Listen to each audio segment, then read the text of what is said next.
John Caldwell.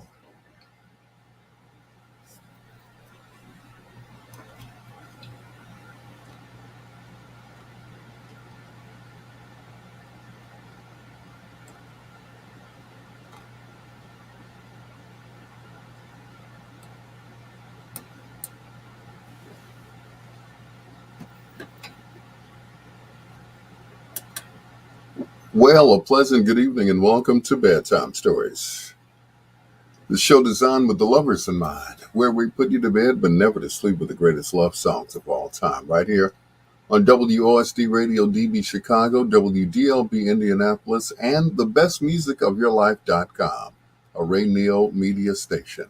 It's your peanut butter brother, Dr. Al Greer, officially checking in. Good evening to all that are joining us right now on Facebook. Good evening to John Caldwell, bass player extraordinaire, and all the other extraordinary people that I know. Yep, the League of Extraordinary People. It's like that movie, everybody's like a misfit, but they do something, really, really, really well. So that's me too, right? Coming up in our last hour, we do a little thing we call Foreplay. That's 4 songs by one of your favorite artists or groups, male or female. That comes up in our 11 o'clock hour for those of you who are in Central Standard Time Zone, all right? But until then, here's Roy Ayers and No Stranger to Love on Bedtime Stories.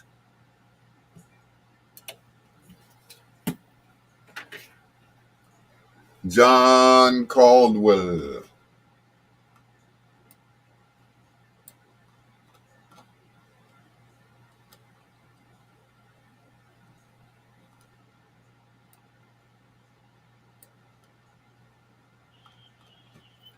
Ooh, look at all that hair. Gray hair, that is. Ooh. Mm-mm.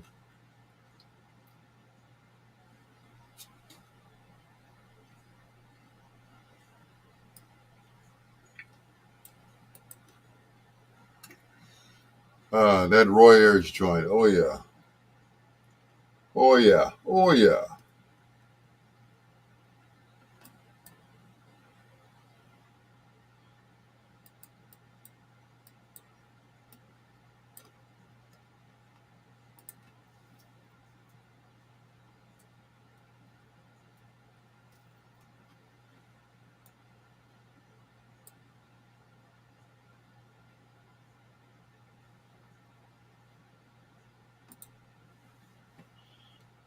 Yep.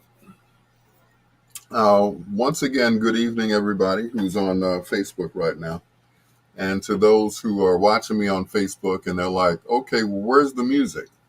Well, you have to have the music down really low, because if Facebook hears the music, they will automatically take me off, even though I'm using StreamYard to stream.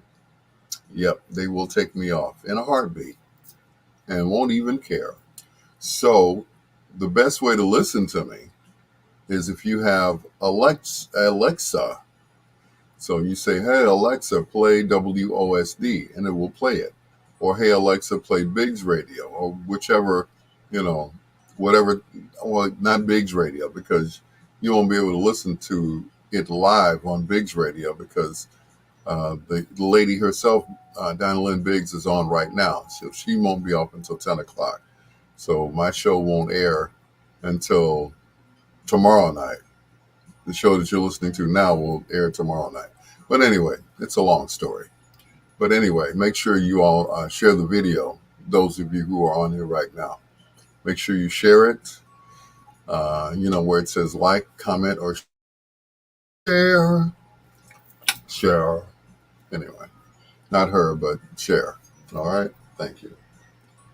And people will thank you for it tomorrow. They will thank you in the morning for sharing bedtime stories. All right? All right. Okay. So let's get this show on the road. Once again, hello to John Caldwell, Queen Janine, thank you for checking in. Don't forget to share the video, Queen Janine. And how was you guys' weekend? Um,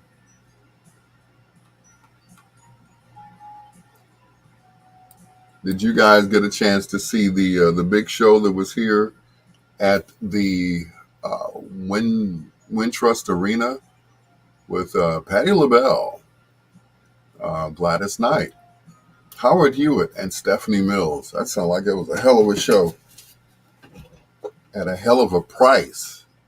I mean, they're all, to me, they're all headliners,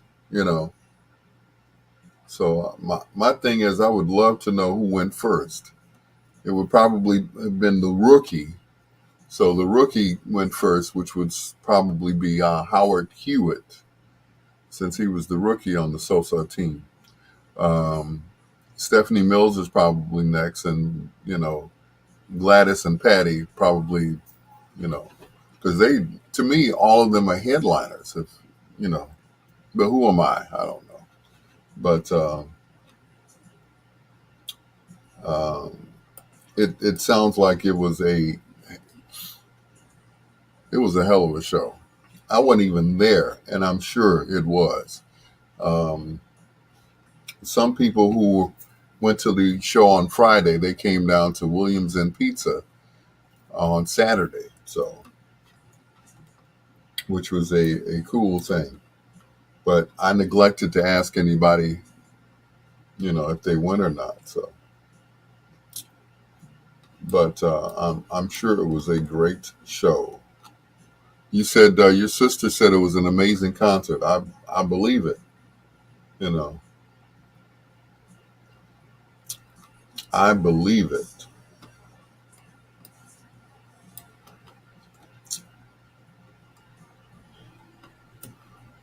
Yeah, do you ever remember the first concert that you went to?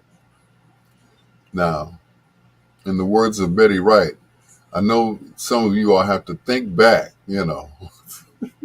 to your very concert. Troy Anthony said, I agree with Al. Bill Lampier is the greatest band of all time. Good evening, Troy. How are you, sir? Good to see you. Bill Lampier, yeah. I couldn't get the hubby to spring for the tickets to the show because he just put out for Elton. No, okay. I'm going to leave that alone because as soon as Troy sees the name Elton, it's on. It is going to be on in a few minutes. I can't wait to see what comment he's going to make about Elton John. I can hardly wait. The words put out and Elton in the same sentence.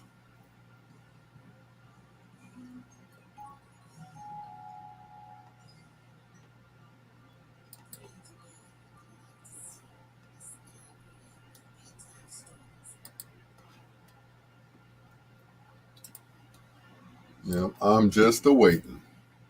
Your first concert was Minnie Riperton. Wow.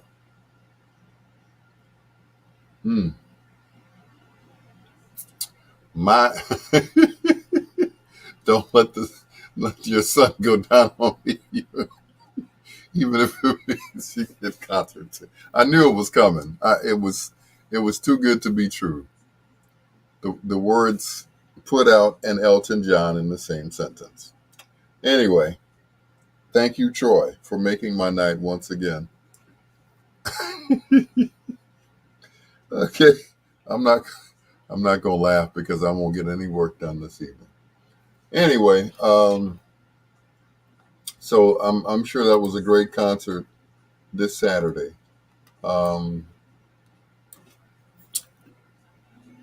My first concert, let's see, had to have been James Brown.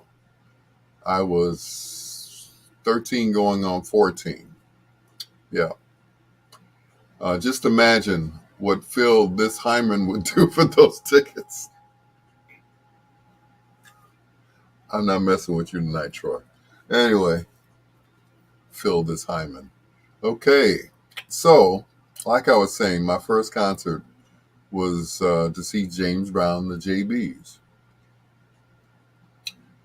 My father had promised me if I passed the test to go into what was that school? Mendel. Yeah, test. I will get you tickets to see James Brown. I said, oh, okay, cool. So I aced the test. Not only was I accepted at Mendel, I was accepted at Brother Rice, De La Salle, Leo. I was accepted at every Catholic school in the city from one little test. Of course, I ended up going to Mendel.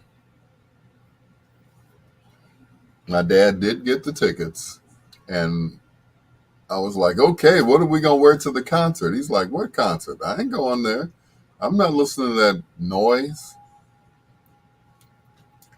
So he didn't take me. My mother did.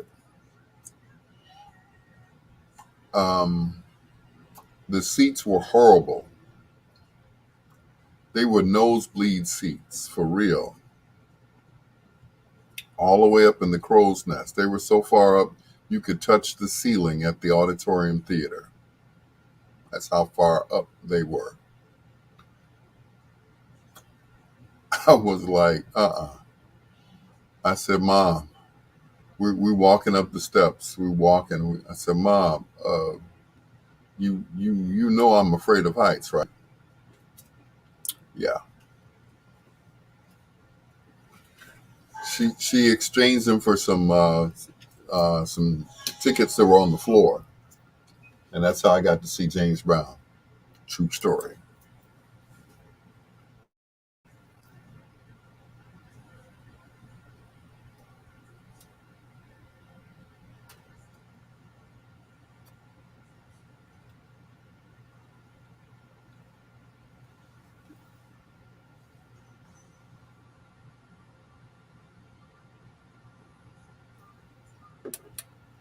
Oh yeah, I like that. I like that version. Good evening. Welcome to Bedtime Stories once again. And of course, Stevie Wonder, All in Love is Fair. It's your peanut butter brother, Dr. Al Greer, once again saying hello to Troy Anthony, aka the Soul Pole, John Caldwell, and Queen Janine Lee Jefferson. Thank you so much for joining us here. So, tonight's question is, and it's a clean one. My thing was, when was, or where was the first concert that you went to? What first concert that you go to? Mine was James Brown. It was back in the day, and like John Call said, you probably saw James Brown when he had the mustache.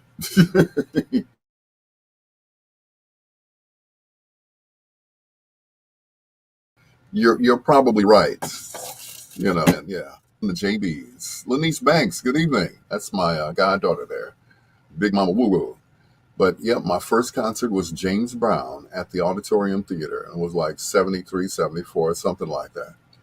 My dad promised me if I passed the test to go to the Catholic school that he planned on attending or sending me to.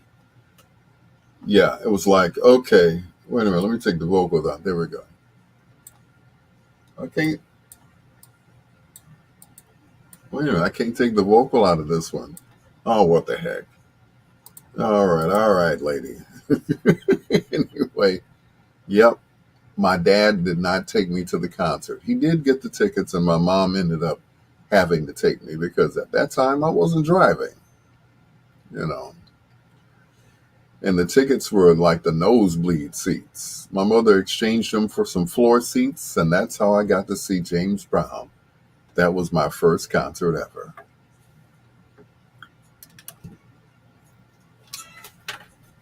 Yep, but I saw James with the mustache.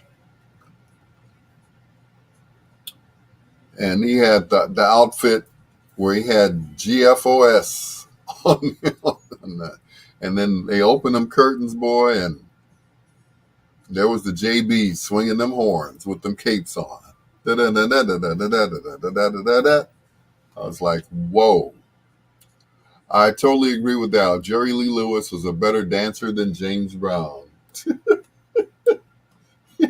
Yeah, he danced around questions about his, about his, who did he marry? His cousin? That's who it was, yeah.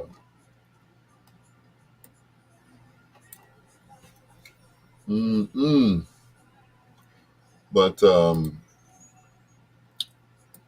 that was my first. Michael Jackson at Comiskey Park. Wow. Wow. That was your first concert, sweetheart? Wow. That's what's up. But yep, that was my very first concert, James Brown.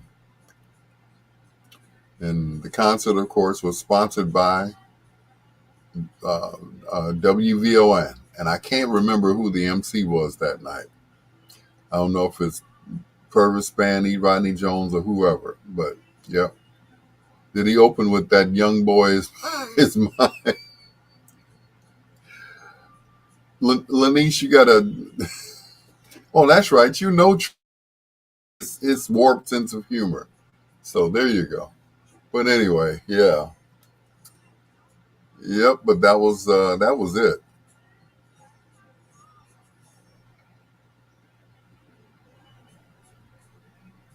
That that there was a concert to end all concerts.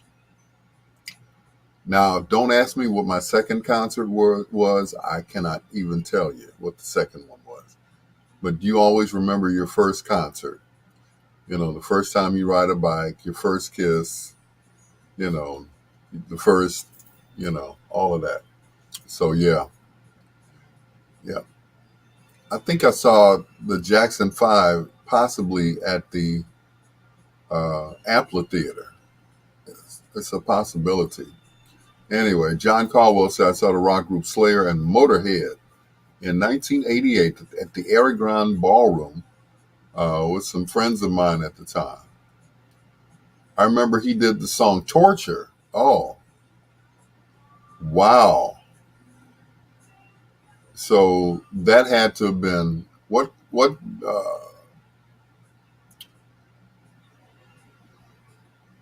I'm trying to think. That must have been the Triumph concert or something like that. Because I remember them doing a live album where they started out with Can You Feel It? So your second concert was The Dells. Okay. Victory concert. Thank you, John. Thank you. Yep, that was the Victory concert. Uh, I saw The Dells many times. And each time I was allowed to go backstage with them because they were really cool guys, and I really missed them. There are only two of them left. Um, yeah, there are only two of the Dells left, and that's Mickey and Vern. You know, Mickey I think is a vampire because he doesn't age, and Vern is pickled by alcohol. Mm-mm. Yeah, the two of them will live to about 100 years old. Mickey and Vern. I know the projects were behind Comiskey. Yep, yep. But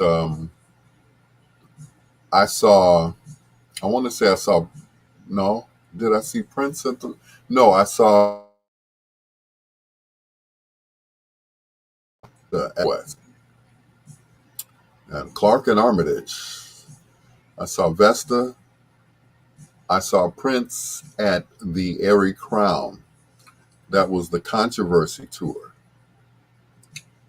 complete with the bed and all of that stuff. That whole thing. But I did see Prince for the first time at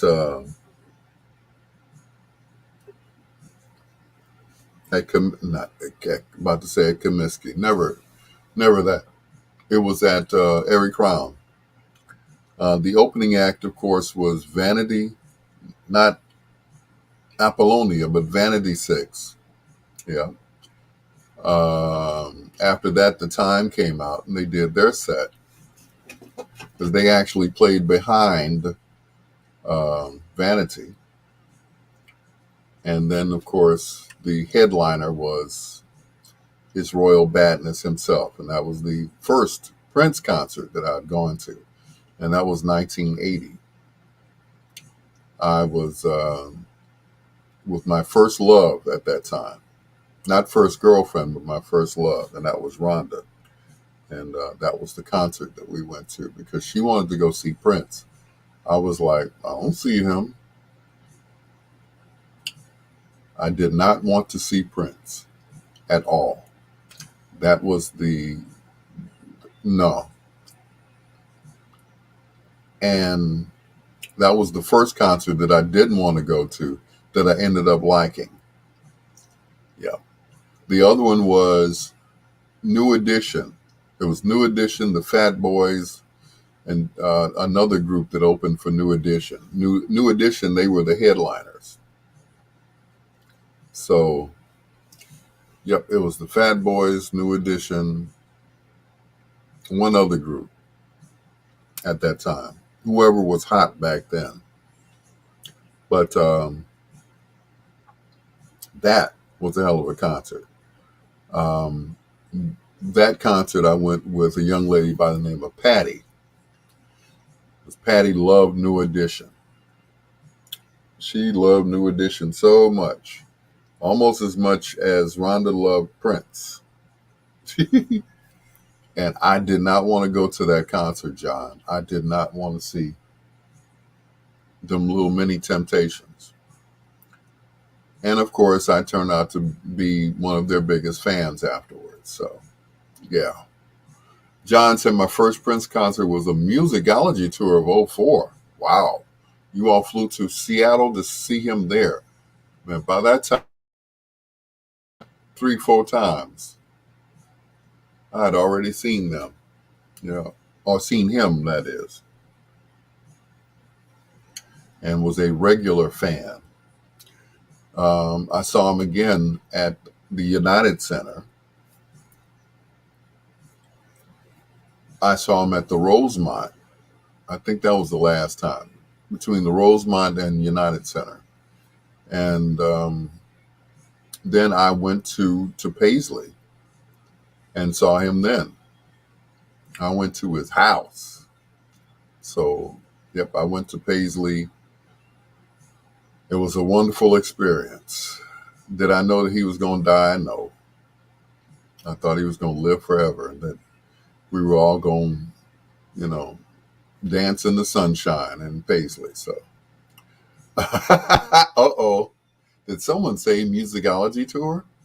Yep, I was there at the Rosemont Horizon or the Donald Stevenson Center or whatever they called it. And, they were giving out CDs of Musicology, which had just come out, of course, on his label. And it was distributed by Columbia Records or CBS Records. Yo, Mr. Redmond, how are you, sir? So, yeah. I did see the Musicology Tour. As a matter of fact, someone that I know was on stage with him, and they took a picture. Of course, you couldn't see her face, but you could see her backside as she danced next to Prince. Do you still have that picture, person of interest? And I remember the night of the Musicology Tour. Well, I'll tell you guys on the air.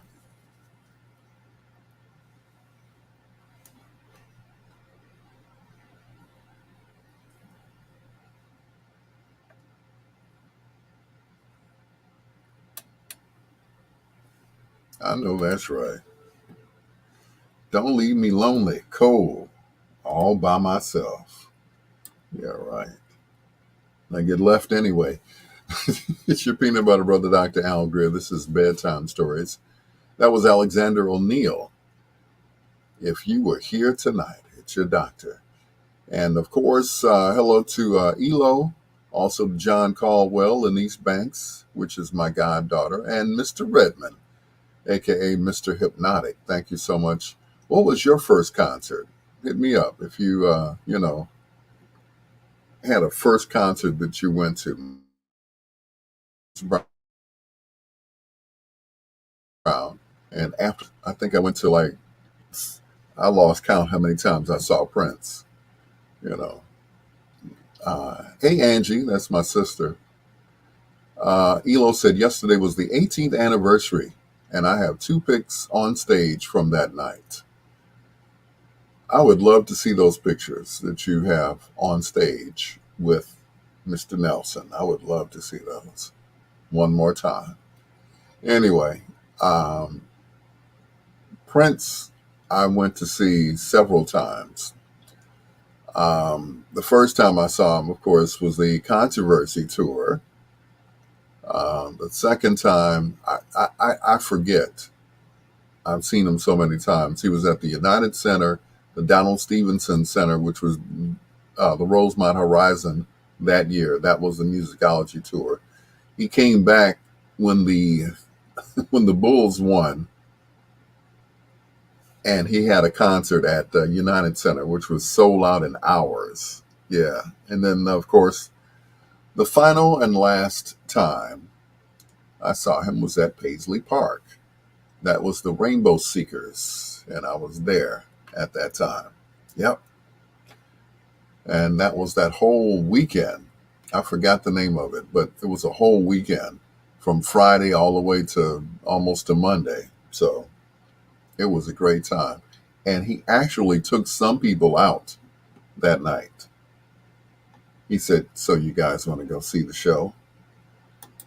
And he rented out a whole movie theater. Where was I? I was nowhere to be found. I was being fondled somewhere. But anyway, and I loved it. It's your Dr. Al Greer. This is Stanley Clark with a little help from Howard Hewitt, who was in town this weekend. This is Heaven Sent You on Bedtime Stories.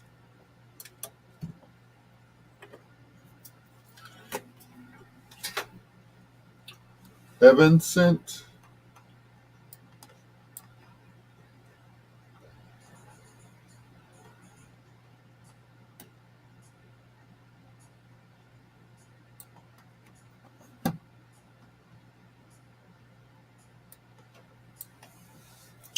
Anywho, hey Angie, yo Angie. Don't forget to hit share on the page. I see the numbers dropping once again, but that's okay. Okay, numbers went back up. Cool. As soon as I said share it. So, yep. Musicology Tour. Could you send me those pictures, ma'am? Thank you. Please and thank you.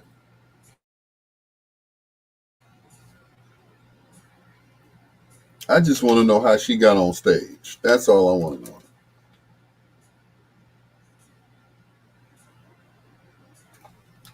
Yeah.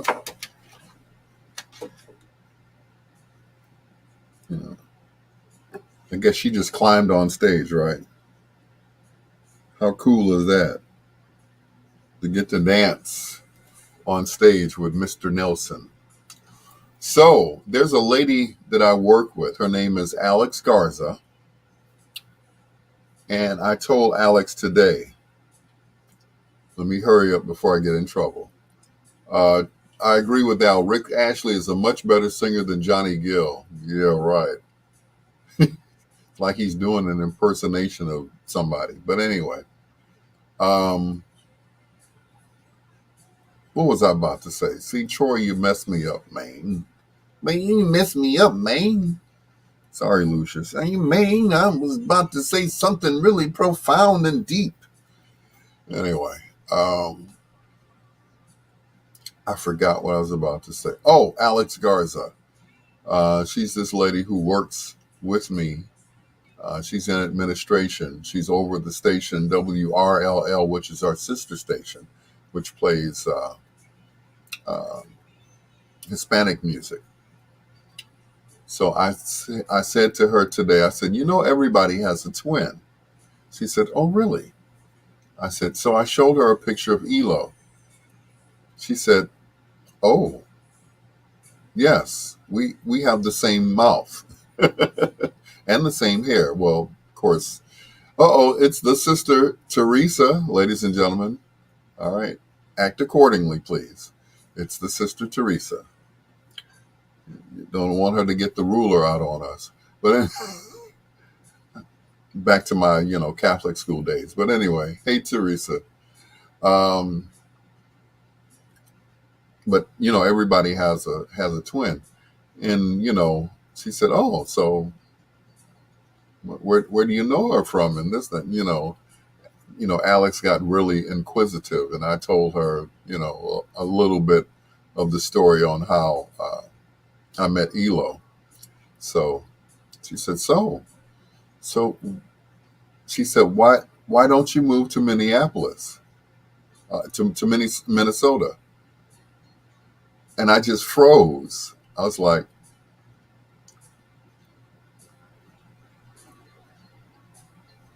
and I couldn't say anything. So that was it. It's like, oh, why don't you move to Minnesota? It gets really cold up there. I said, yeah, that's the only thing. Those horrible winters. But then again, no worse than Chicago, right? So that was it. So yeah. So I heard Minneapolis was originally Large Appolis. Sure. Uh anyway, and I guess if I move to Minneapolis, I would have to find somewhere to stay. Oh, oh,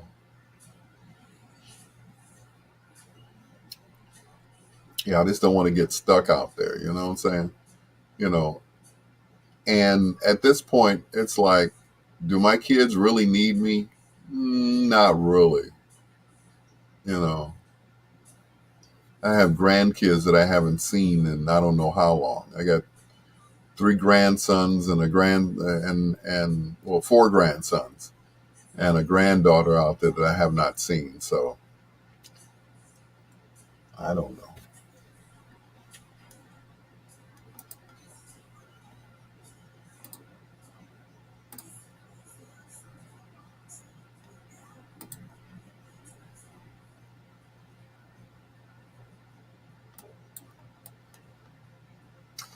So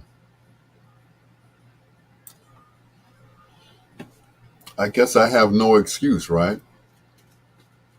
But I have, I mean, I have no excuse.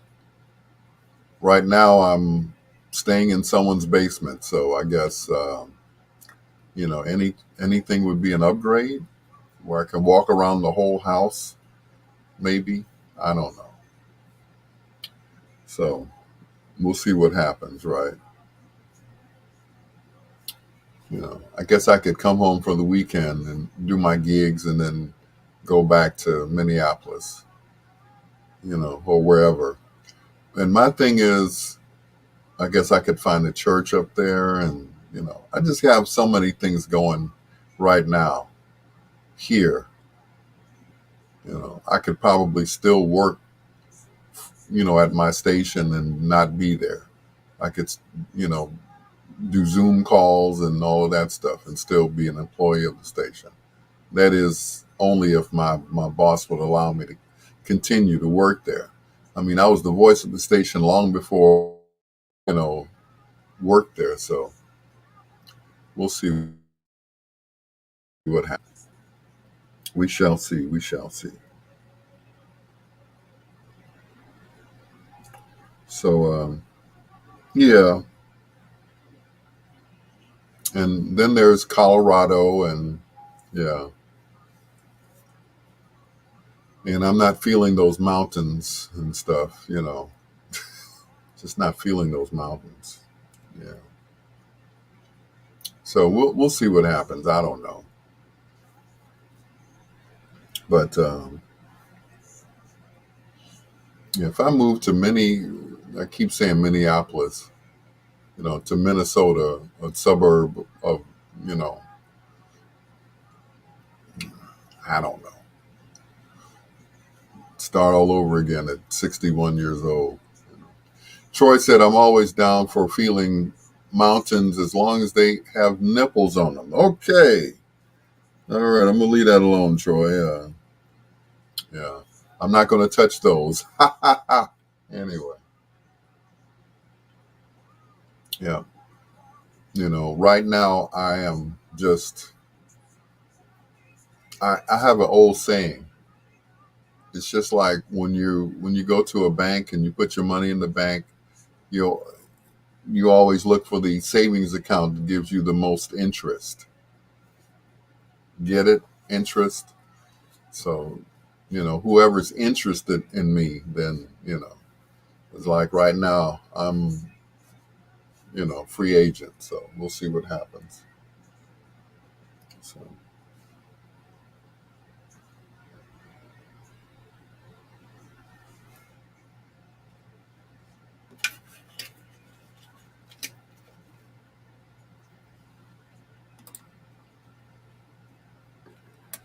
Peebo Bryson and just another day right here on Bedtime Stories with your peanut butter brother, Dr. Al Greer. It is a show designed with the lovers in mind, where we put you to bed but never to sleep on with the greatest love songs of all time.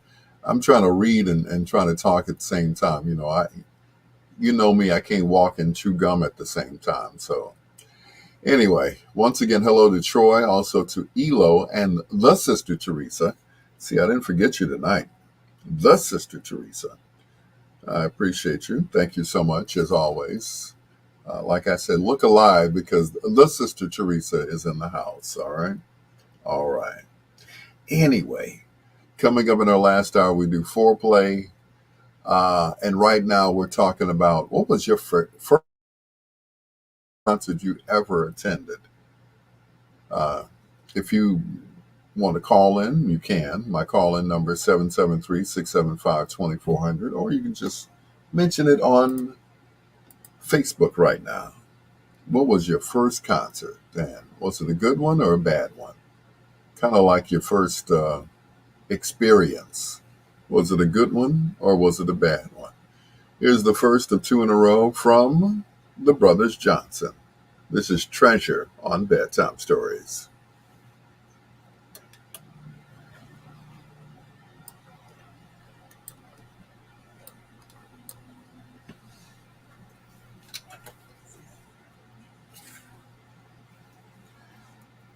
To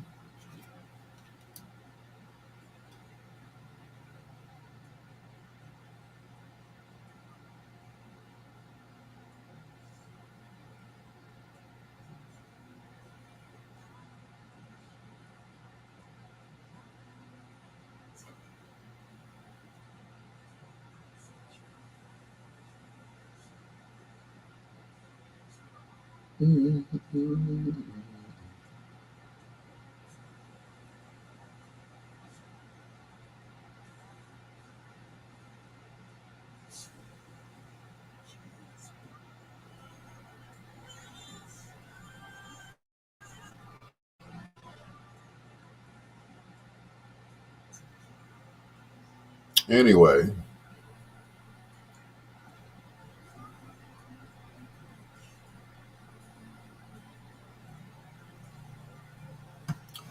anywho,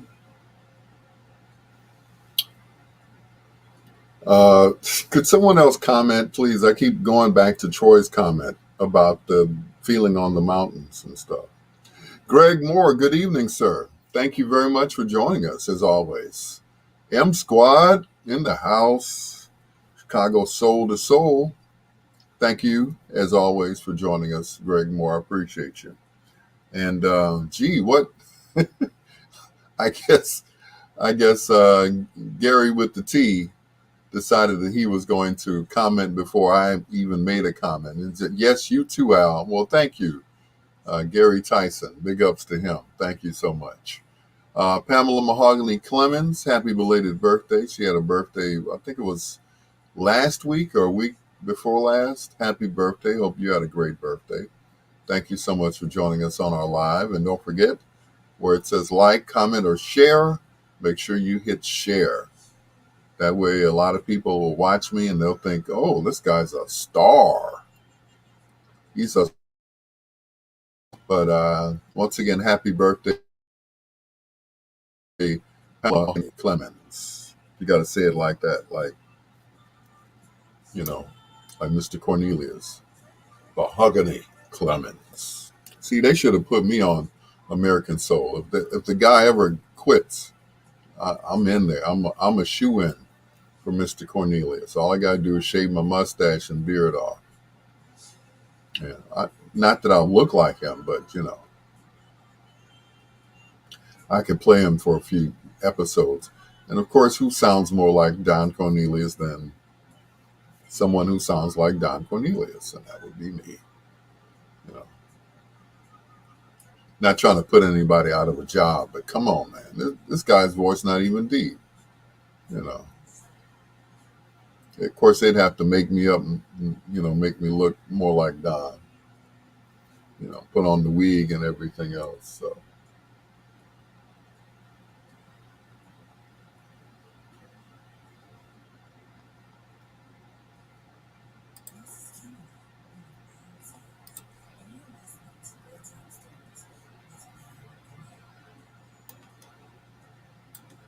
Yeah, my thing is, couldn't they have gotten somebody else to play him? Anyway, Greg Moore said, my first concert was seeing the Jackson 5 at the Black Expo at the old amphitheater. Yep. That's back when Jesse Jackson was really involved, man. I mean, everybody was at the amphitheater. It was the Jackson 5, of course, James Brown. I think he was at the amphitheater. And Jackson 5, James Brown. Oh, Isaac Hayes. Yes. You too, Angie? Yep. Back when they was young. Young. It seemed like we're all the same age now. What happened? Well, then again, we were little then too, and then they were little, and then, yeah. So now we're all about the same age. And what is cool is,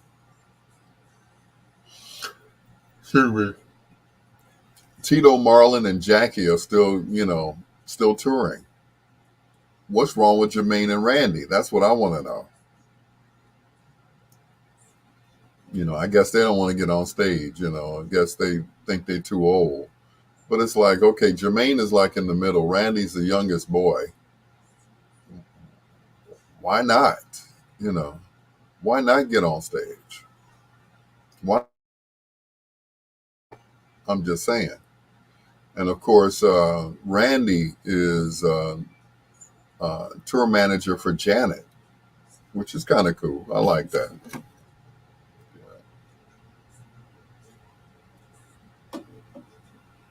Yeah.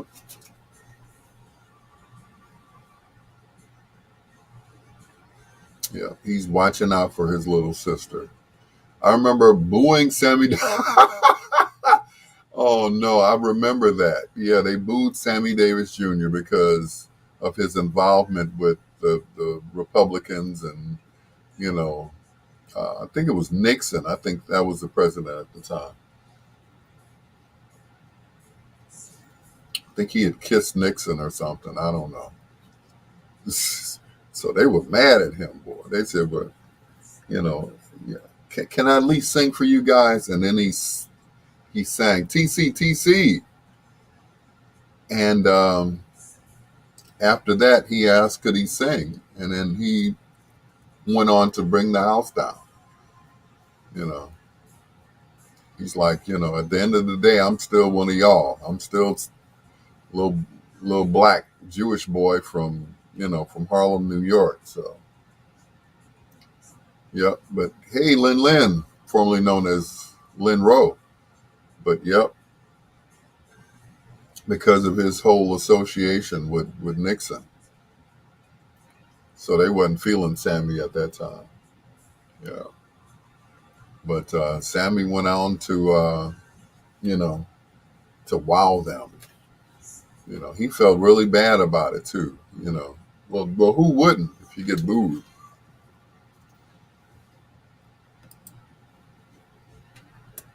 The Brothers Johnson and All About the Heaven Before That Treasure. It's your peanut butter brother, Dr. Al Greer. Hello to Greg Moore from Chicago Soul to Soul and one of the members of the M Squad. It's your peanut butter brother, Dr. Al Greer. Also, didn't forget TC and Lin, formerly known as Lin Rowe. It's your peanut butter brother, Dr. Al Greer, formerly known as Alonzo Greer. It's just something about when they say my name, Alonzo. Especially when they say it now. They know that I won't answer to it anymore. Alonzo. Except some of the young ladies that I was in love with back in high school. They could call me anything they want to. Just don't make reference to my big ears. But anyway, happy belated birthday to Pamela Mahogany Clemens. Thank you so much for joining us here on Bedtime Stories. TC said good night. It must be wherever she is. I guess she's in the Eastern Standard Time there. But thank you for joining us anyway. I appreciate it. Here's Brainstorm. This must be heaven. This must be Bedtime Stories with your peanut butter brother, Dr. Al Greer.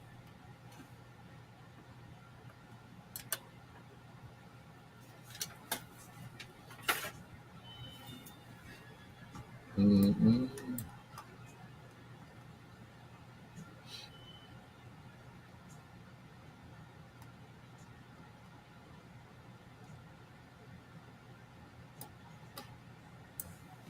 Be to have Ernie Bell. What's going on, Ernie Bell? Good evening, sir. How are you? Thank you for joining us, Ernie Bell. I appreciate you. Pamela Mahogany Clemens says, blessings be on to us all. It's time for me to get my beauty rest. Good night, everyone. Everybody's going to bed. TC's going, or TC was saying good night to Pamela. Okay, I get it now. All right. I didn't see the comment above that. So, okay. Well, good night, Pamela. Thank you so much for joining us. But I don't think you have any problem with the beauty rest thing because, your skin is tight, girl. Black don't crack. You still look the same as when I first met you. Ernie Bell, how are you this evening? Thank you so much for joining us on our live. I appreciate you, sir.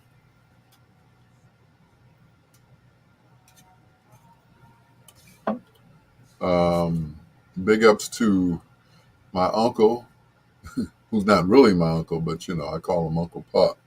His name is Eric Canazzi. Uh, TC said, "No, not me. I'm up." Okay, cool. Thank you. Hang with me now. Good God. Where'd that come from? It's a James Brown line right there. Uh-oh, my battery's going down from my Wi-Fi.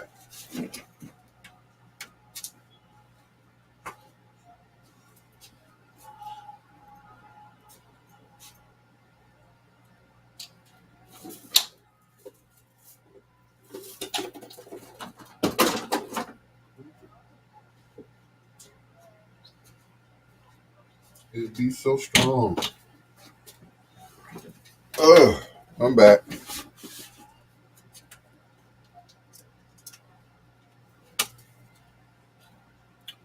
Yep, I didn't. There we go. Bam. Charging up now, boy. At a rapid speed, too.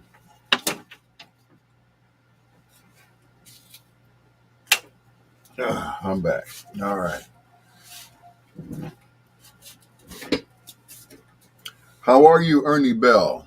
Good evening to you, too, sir. And, of course, good evening to TC, who says, I ain't going to bed yet. It's those early risers. And I ain't mad at you, early risers. That's all right. You be that. Ernie Bell said, I turned 63 years old today. Well, congratulations, Ernie. Happy birthday to you, sir.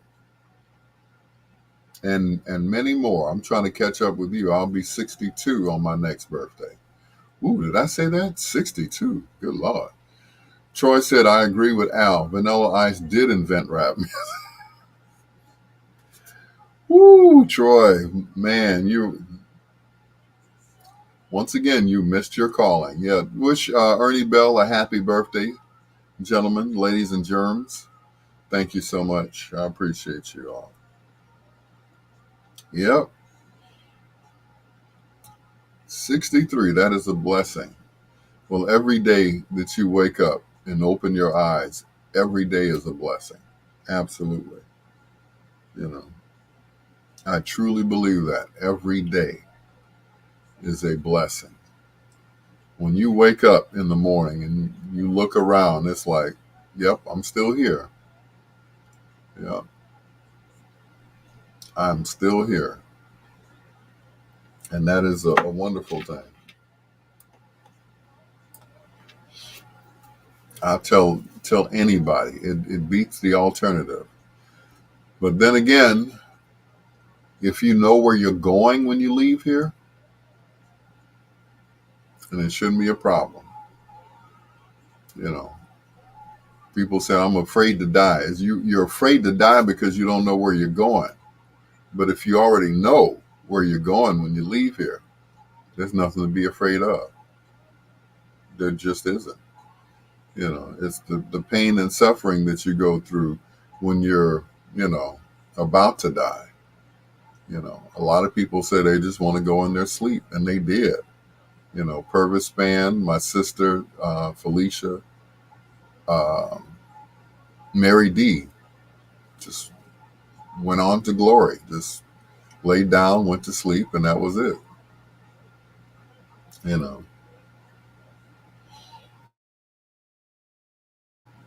Once again, if you know where you're going, it shouldn't be a problem.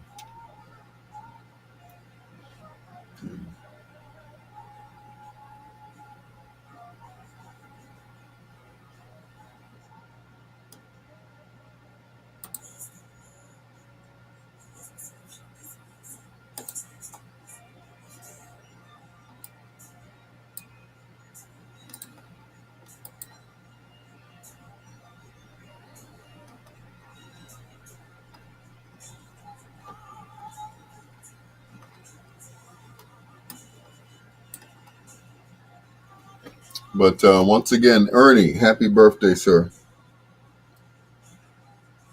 Birthdays are blessings. They are definitely blessings.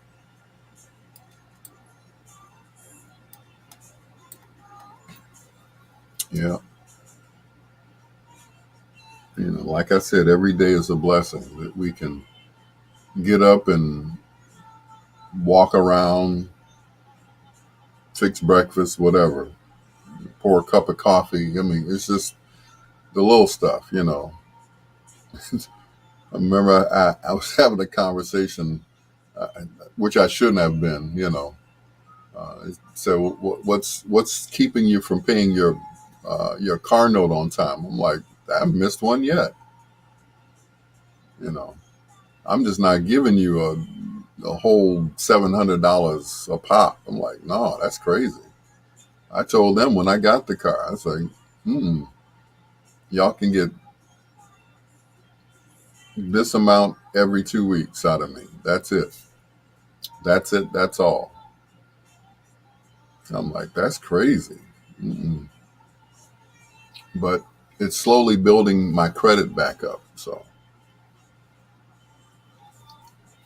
So that's it. Building up that credit. Yeah. I I pray that the day will come where they'll say, okay, here's your title. So ain't gonna be no time soon, but that's okay. Once again, I'm building my credit back up. So as long as I keep working, I'll keep paying. And that's about it. Yep. But it's a wonderful thing. You keep getting up. Just keep getting up. And that's it. When you wake up, get up and get out and do something. If you're retired, go for a walk, um, time or whatever, you know, that's it. Just keep active. When you're inactive, that's when you know, fall short. And that's it. Lawana, good evening. Thank you. But once again, as long as you keep getting up in the morning, you know, keep doing things. Be a blessing to someone.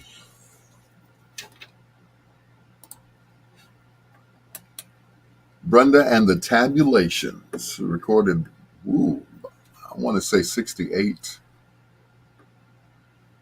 in Philadelphia with MFSB. Before they were MFSB, they were just the background group or session musicians for these different artists back in the day. Right on the tip of my tongue. Good evening to Lawana. Also, once again, to Greg Moore of Chicago Soul to Soul and the M Squad and TC. Thank you so much. Troy Anthony said, I agree with Al. Vanilla Ice did invent rap music. Yeah, right. Happy 63rd birthday to Ernie Bell. Thank you for being on my live. I appreciate you guys. Thank you. And once again, happy birthday, Ernie. 63. That is truly a blessing. It is your peanut butter brother, Dr. Al Greer, and Bedtime Stories is sponsored by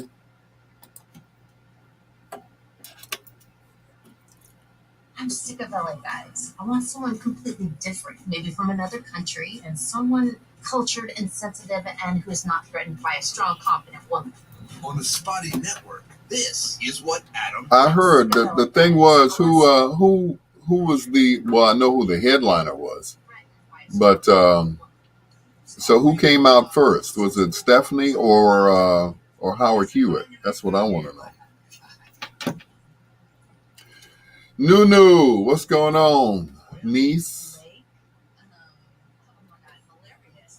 Mm-mm. Hey, my niece.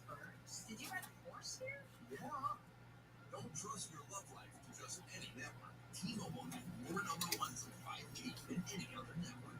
You know, T-Mobile is the leader in 5G. T-Mobile, proud sponsor of Bedtime Stories with Dr. Al Greer. Also a proud sponsor of Bedtime Stories is Williams in Pizza. They're at 2210 South Michigan Avenue. And of course, if you like deep dish pizza, they have it. Thin crust pizza, they have that as well. But the deep dish, oh man, the deep dish is the have catfish fillets. They are delicious. I tried to pick it up and it fell off, fell back on the plate. It was just that, it was that good. It was that good. That's Williams and Pizza, where I am every Friday and Saturday starting at 7 o'clock. They close at midnight on Friday, and, if there's a crowd in there, then they'll stay an extra hour on Saturday. But Williams and Pizza is where you can find me every Friday and Saturday night with a plate of catfish in front of my face. It's a doctor. I sound like that other guy. Here's Bootsy on Bedtime Stories. So how was the pizza? The pizza was the bomb. When I was there this past Friday, they had a fundraiser, I guess, for Alderman Pat Dowell, who's running for congressperson.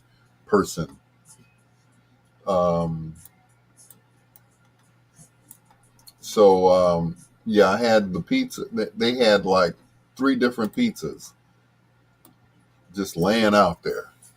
One was just, no meat. One was, I think, ground beef, and the other one was sausage. So it was good. Is it true that Vanessa Williams owns Williams and Pizza? There's no truth to that rumor, Troy. Oh, no. Does she own it? No, I don't think so. Nah. I seriously doubt it. Vanessa Williams, boy, but if she did, boy, I would ask for more nights. What's really weird is one of the nights that I went, there was another DJ there. So I guess they have other DJs who are there nightly. So on the nights that I'm not there, I'm just surprised that I got Friday and Saturday. I'm like, that's like prime time. So I guess they have other gigs to do on those nights. So, but I understand, But yeah, they wanted somebody to come in there Friday and Saturday. I'm like, okay. Except I won't be in there on the 30th. I can't do the 30th because I will be with Brother Young James Brown, a.k.a. Tony Wilson. So that's on the 30th. I'll be out in Glenwood Oaks. Yep. But yes, the pizza was delicious, TC. It was great. I'm good, Nunu. How are you? But once again, guys, if you get a chance, the pizza is just, the pizza's the bomb. The catfish is the bomb. At a plate of fries. And, they have chicken wings, So if you love all of that action, come on out. The pizza is the bomb. Yeah. Truly the bomb. I wouldn't be just saying that because they're a sponsor, but, and I know my boss doesn't listen to me. I said, you're a sponsor of my show. He's like, oh, for real? Oh, okay. So, yep. But I'm there every Friday and every Saturday. So you guys aren't doing anything, come on out and see me. Come on out and support me. Either Friday or Saturday or both. I know Troy can't come because, he's it take him too far to drive, I tell you. So, but come on out and see me at Williams and Pizza. And tell him the doctor sent you. Yeah. But yep, that's some good doggone pizza. Don't forget to share the live video, please, where it says like, comment, and share. I've also been banned because I've peed on more women than R. Kelly has. So, TC said I lived in Kentucky. Oh, okay. Guess that would be too far to drive for that pizza. And too far to deliver it to you. So, but I have heard people, have ordered pizzas and they half cook them and then they take them with them and then they, take them home and finish, cooking them. So that could be a good thing, But I don't think they deliver that far. Wouldn't that be something, to be in Atlanta and have Harold's delivered to you, or Williams and Pizza, or have like a, Maxwell style Polish place down in Atlanta, places where you don't expect. It's like, hey, hey, I'm in town for a few days. You all got a Harold's there? A who? Harold, how about a Pee-wee's where I can get a gyro? No, we don't have that. Uh, what you got down here? What do you have here? It's worth eating. So, yeah,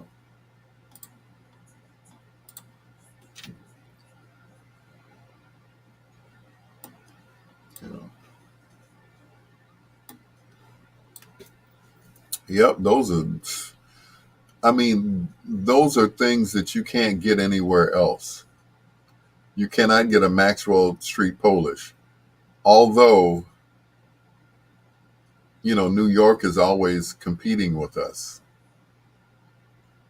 They think they got the best. There's a Harold's Sports Bar in Atlanta. Really? Okay. Harold's is in Atlanta now. Oh, well, cool. I guess I will go down to Atlanta or open up my own Harold's in Minnesota or something. Wouldn't that be something? Yes. Yeah. Open up a Harold's and what else? A nice pizza place.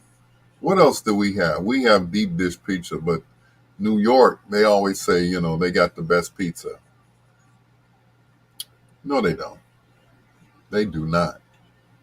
We have the best pizza, the best hot dogs and Polishes, and of course, Harold's Chicken. So it's a huge sports bar restaurant. I could imagine. I stayed in Atlanta 15 years and going back. They even have stepping balls at the Marriott. Oh, wow. So I guess you could say Atlanta is new Chicago. There's a lot of people from Chicago have migrated to Atlanta. How about that? Yeah. My my older brother, he lives down in Atlanta. He's been down there for quite a while. He had his car shipped from LA to Atlanta, and where he's been ever since. So I'm like, cool. Plus, the cost of living is a lot cheaper in Atlanta than it is in LA. So a lot cheaper. A lot of Atlanta, Chicago of the. A lot of people call Atlanta the Chicago of the South. Yeah, that's pretty much so. Yeah, that's what I hear. So if you're from Chicago, the next, right? Okay. Mm-mm. Atlanta is new Chicago. Mm-mm. And it's funny, whenever I went to Atlanta, they would always ask how Mayor Daley is. I'm like, Mayor Daley? You all, what? We haven't had a Mayor Daley in years. How's Mayor Daley? How's Al Capone? He's still dead. Al Capone is still not with us.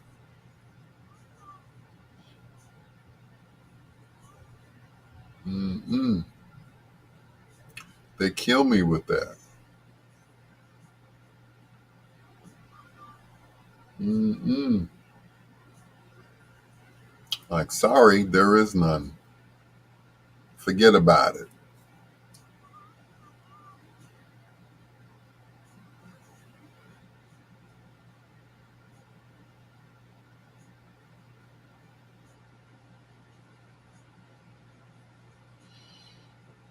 To them, Daley is the modern Capone. Yeah, pretty much so. Yeah. Yep, that's their idea of Capone. Yeah.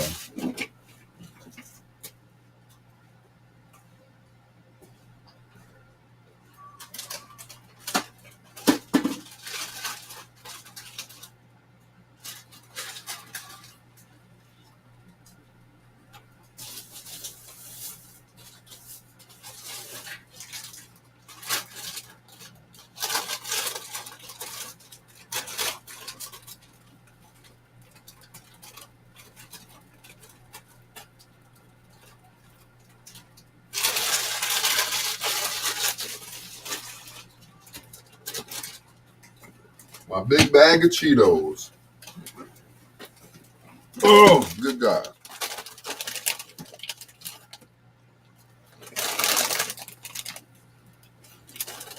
Yep, this is my dinner. Don't hate me.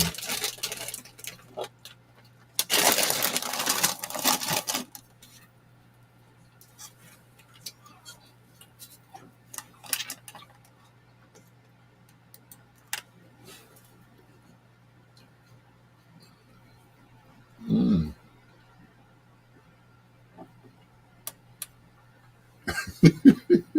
Troy said he's gone. Let's guess what's behind that partition. I guess it's a bunch of nude mannequins. Thank you, Troy. He's a nut.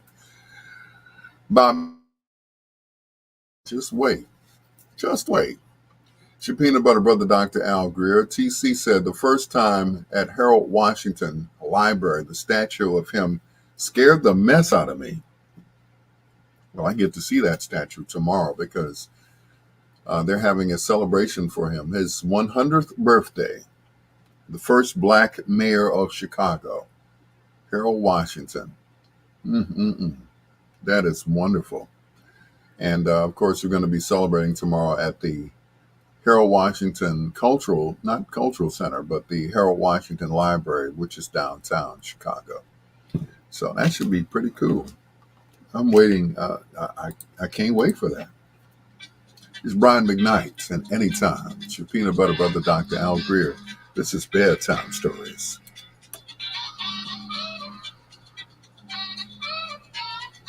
Cleo Mosley. Cleo Mosley. All the way. I'm listening to you, brother. Oh, okay. Thank you. I appreciate that. I tune in all the time.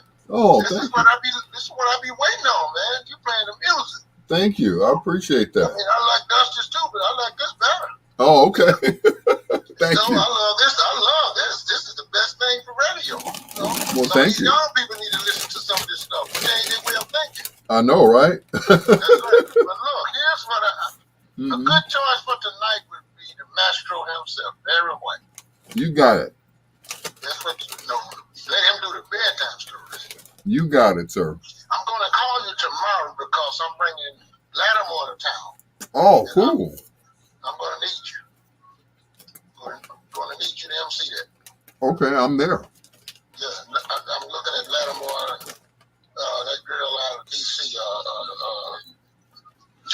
Terry. I can't think of her last name right now. Okay. Yeah, but you know what I'm talking about. Yeah. Yeah, Jessie Terrell, yeah. Yeah, and she's coming in, and possibly Bobby Rush, you know. And of course, I'm gonna put myself on that show. Okay, cool.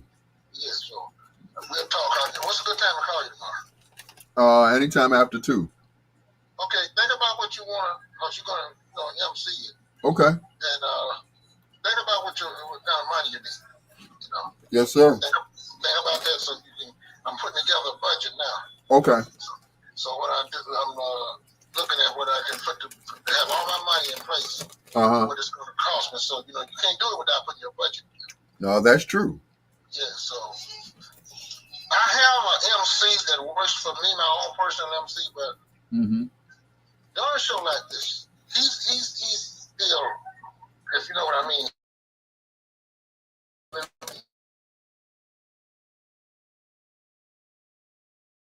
he's still bringing behind you. So I'm okay for me. When you bring in a bigger budget show like that, you want to season MC. And I explained it to him. I said, now, if you're not going to MC the show, I got somebody else in mind. I said, you can bring me on, like you always do. You won't change your mind. I said, but a show like this, I want you to watch this guy, how he do it. I said, that's what I want you to do. Okay. Watch him close and take notes. That's you. Because I'm not going, if I can't get you, then he's going to have to do it. Okay. Because I just don't mess around with a lot of people, my brother. You know, I don't mess with a lot of people, and you're one of the guys that I will work with. Well, I appreciate that. Thank you. Yeah, put your budget together. Okay. We're gonna have Lattimore over there at I think it's Marriott over by Midway Airport. Okay. And when I do a show, me and my whole crew, we stay over there, so you'll be staying over there that night for the show. Cool. Okay. I got to get you and your wife a room, and because we're gonna party after the show. Sounds good. Okay. Okay. I can't Put wait. your number together, and when I call you tomorrow, tell me what you need. Will do. All right. Talk to you. All right. Take care. Mhm. Cleo Mosley.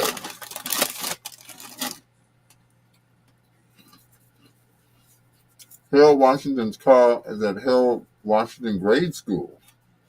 Really?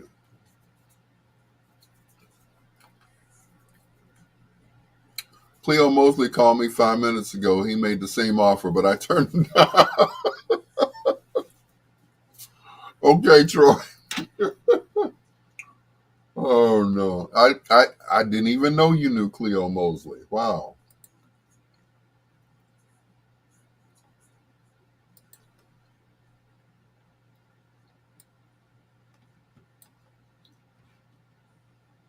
Mm-mm. Shaka Strong, good evening to you, sir.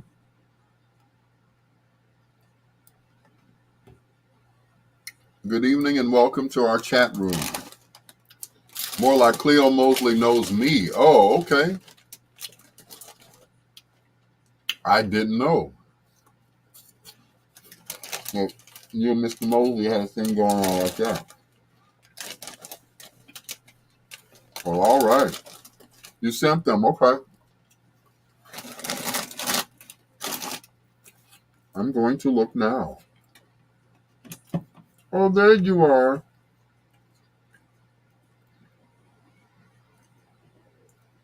Musicology Tour.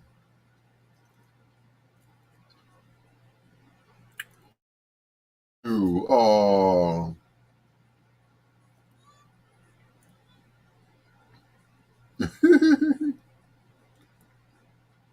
I love that picture with him standing in front of you.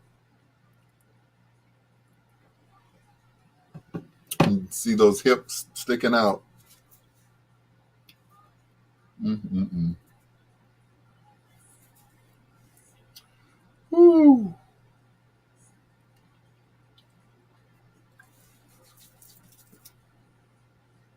So June or July, huh, for the surgery, huh? Okay.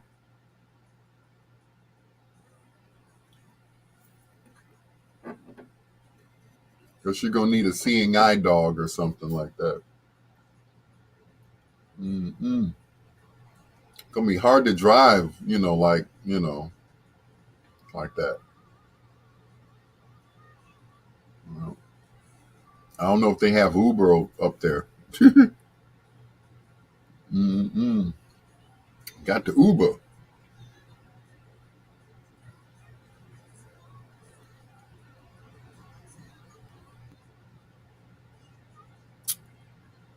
Oh, look at you.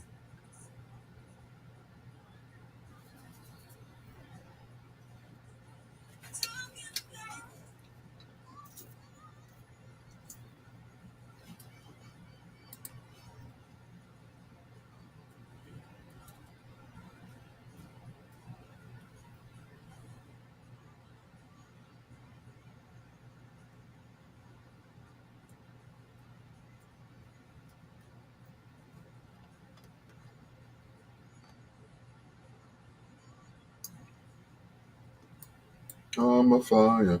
You're not mine. Can't deny. Won't you hear me? God.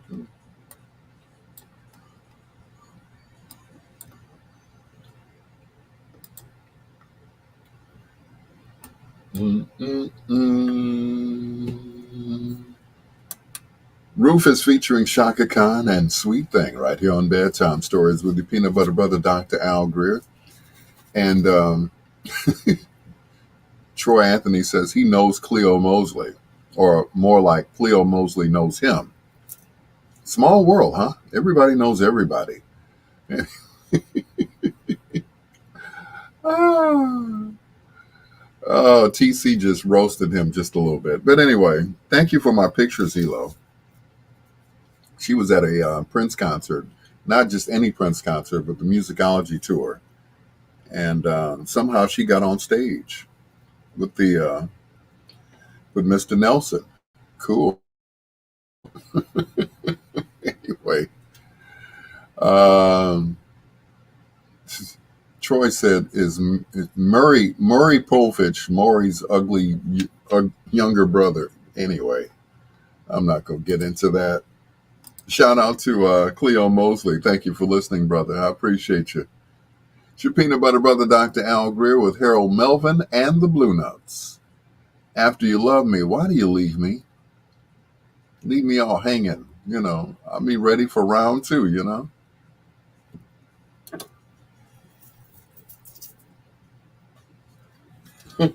Murray, his ugly brother. Yeah, there you go.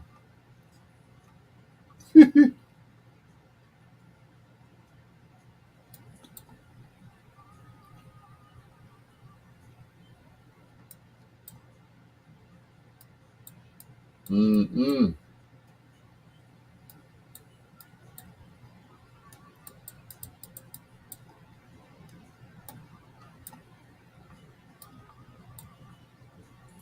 Whew, good God. We know what you meant, TC. Murray. Murray Povich, you know him.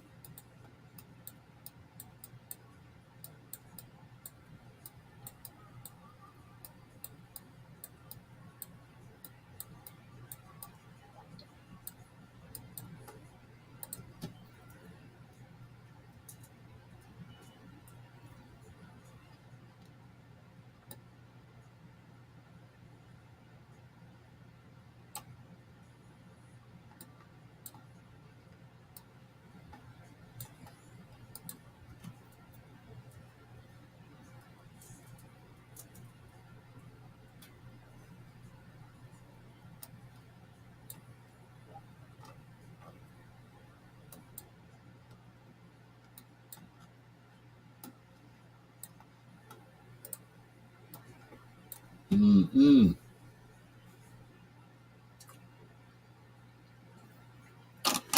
Y'all are funny. We should do like a reality show. Mm-mm. You all are funny.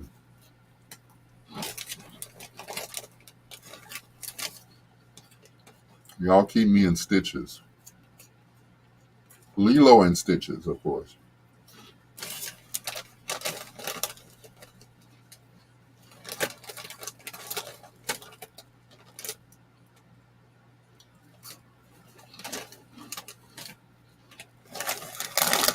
And yes, they are good. Thank you very much. Yeah. Those must be good. Tastes like steak.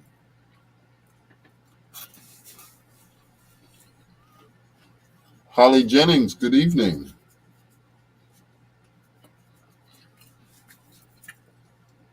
Welcome to the Bedtime Stories chat room.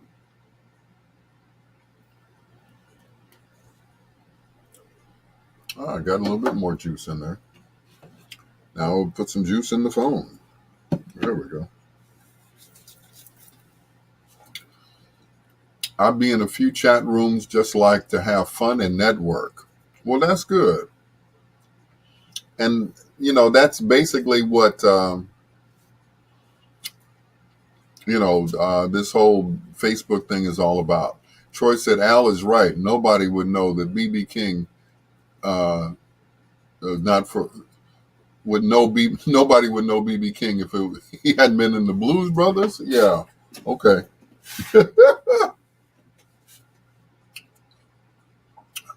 Thank you, Troy.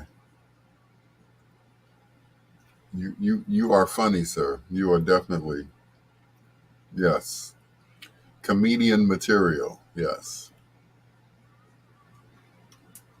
Oh, anyway,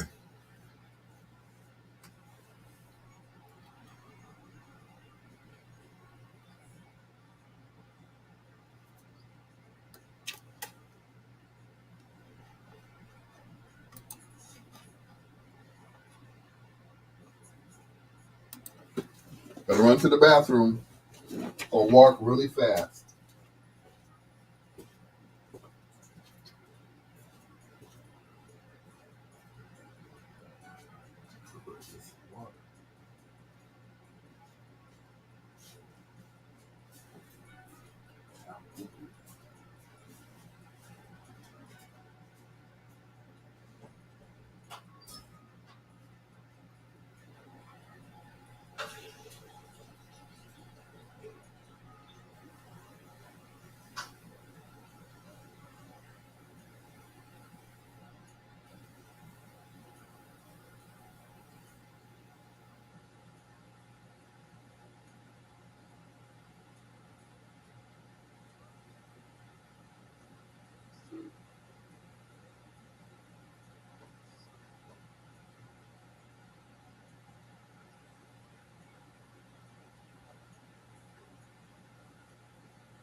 He's black. Ugh. Good God. Ugh.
One or two.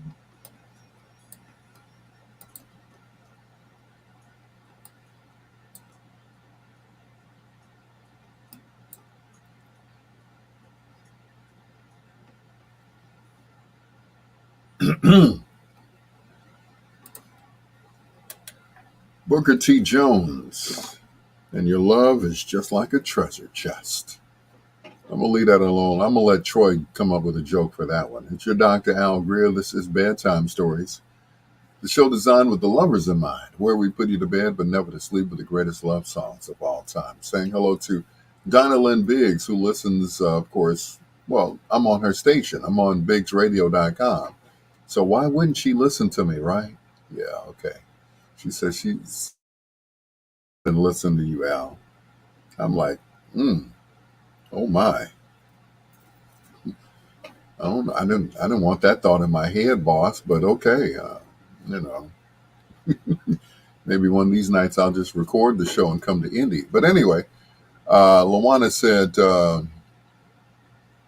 Miss Patty gave my two little grand sugars flowers. The 6-year-old uh, said the girl with the sparkly dress gave her the flower. Oh, that's so nice. And of course, I was up the street, as a matter of fact, from the um, what is it? I can't think of it. Wintrust Arena. There we go. Wintrust Arena, where it was Patti LaBelle, Gladys Knight, Howard Hewitt, and Stephanie Mills. And of course, I was working at Williams and Pizza. I ain't complaining. I got paid. What's up, Kiki?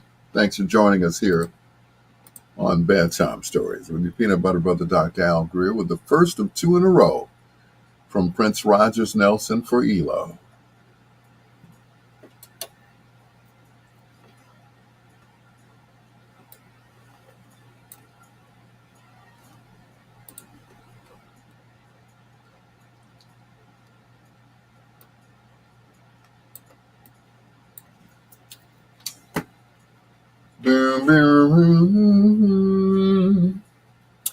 I need some water. I'll be back for real, guys.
Ah, hope you guys didn't talk about me while I was gone.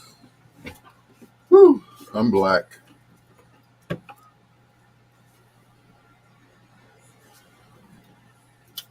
What's going on, Kiki?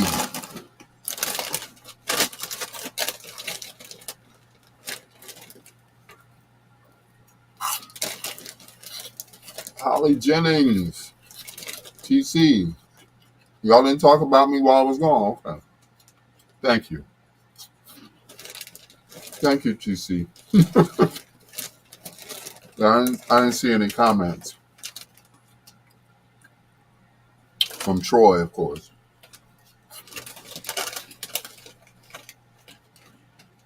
Mm-mm.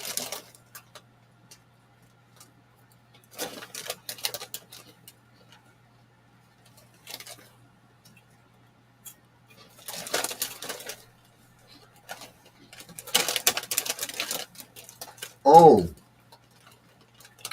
you were talking about that pedicure you posted. What'd you say about my pedicure?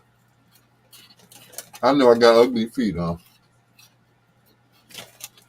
I got horse hooves.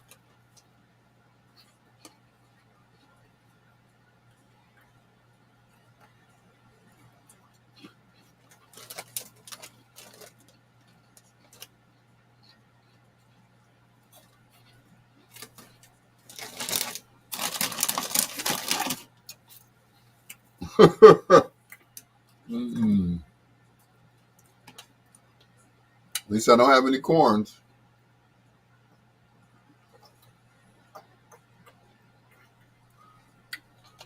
No corns. No, they all right. Well, thank you.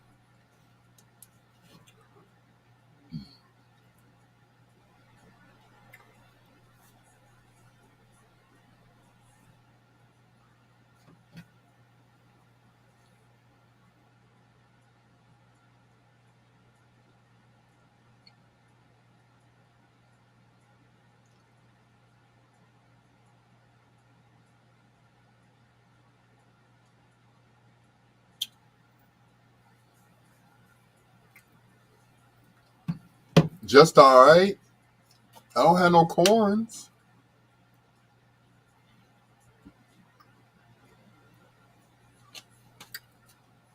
They ain't going all over the place like, like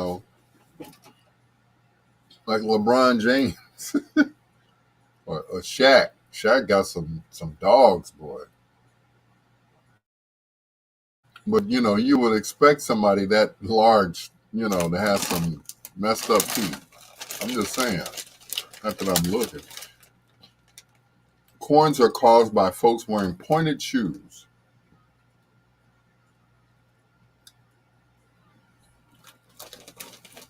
Okay.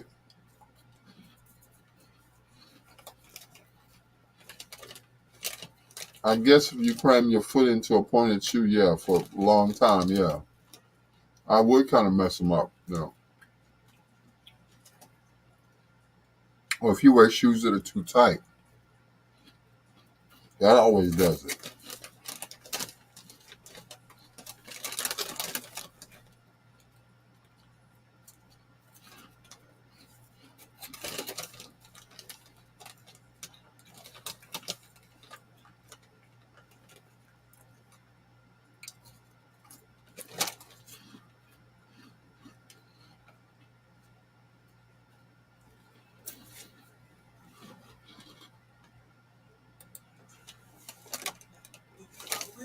Peanut butter brownies will become our Greer, a bedtime story of WXTradio.com. Mm-hmm. Too tight shoes will mess your feet up in a hurry.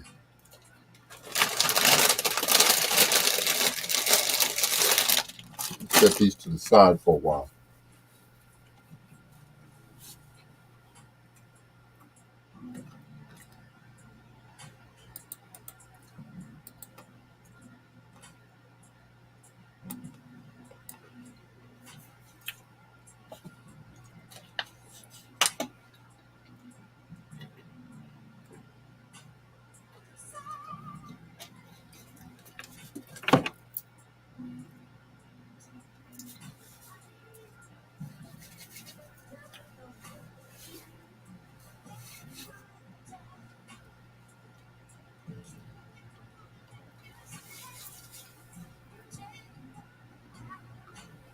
Flying rugs are caused by wearing shoes with curl toe or no socks. Yeah. Yep, no socks. You know, and my thing is women should wear socks to bed. And there's a reason why. After she gets out the shower, she should rub her feet down with either some lotion or some Vaseline and put on a fresh pair of sweat socks. And believe me, ladies, makes your feet soft. Believe me. How ugly they are, they'll still be soft. Because I've seen some hooves, boy. You know, I can talk because I don't have corns. You know, I think I have one toe that kind of, yeah. That's only because when it broke, that's how it set back, and it's set crooked. So, thanks for the tip. No problem. And I gotta say this, and Elo will back me up on this. I am a foot man. Yep. And she doesn't think she has. I said, well, you don't have any corns, so you're good. So as long as you don't have any corns, you're good. But yep, ladies, after you get out of your shower and you've lotioned yourself down, take care of your feet. Vaseline, sweat socks, or olive oil and sweat socks. Makes them nice and soft. Yep. Your man may want to, take your foot and put it in their mouth. I'm just saying, If you want to be loved from head to toe, the toes got to be right. And that's it. Women used to send feet pictures to me when I was at GCI. They're like, are these okay? I'm like, oh, yeah, they're okay. I couldn't tell them. It was a thank you, Dr. Love.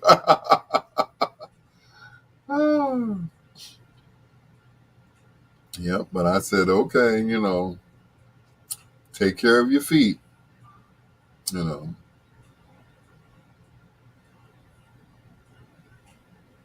I know you ladies like to walk around barefoot. I know you do. It's probably the most comfortable thing you can do besides take off your bra. But at the end of the day, take a bath or shower. Make sure you wash your feet, rinse them down, just like they do in the nail shop. And just go ahead and treat yourself. Put put that olive oil or that baby oil is kind of thin. You want a little bit thicker oil, and olive oil is good. And that's it. And your feet will be nice and soft, and you'll thank me in the. Yeah. You will thank me in the morning.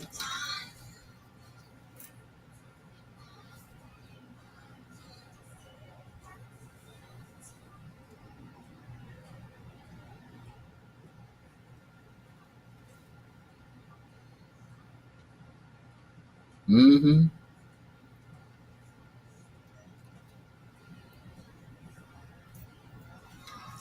Our feet sweat approximately 1 pint per day.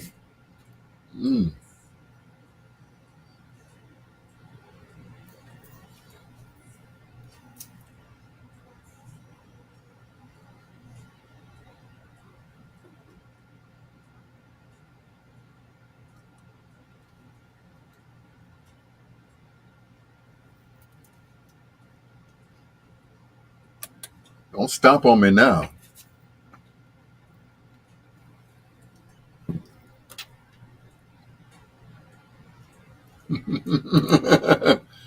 You make my sun shine at night.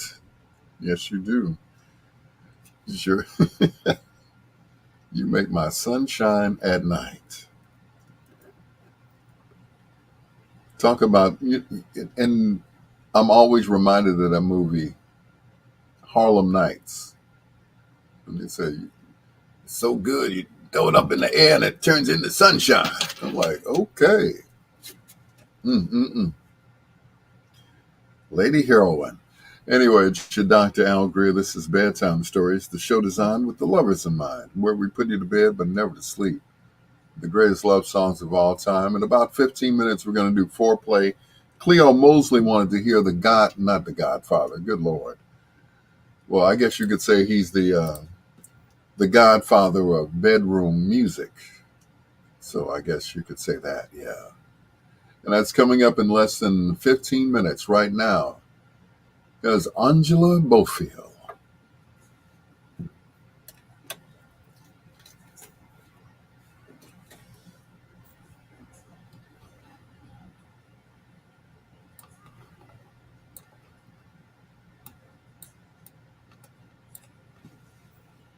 Mm-mm.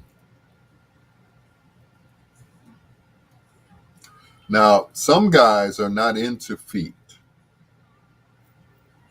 I have noticed that. Some guys are into, the usual, the breasts and the butts, and that's okay. She got to have a hourglass figure. She got to have a small waist. She got to have this. She got to have that.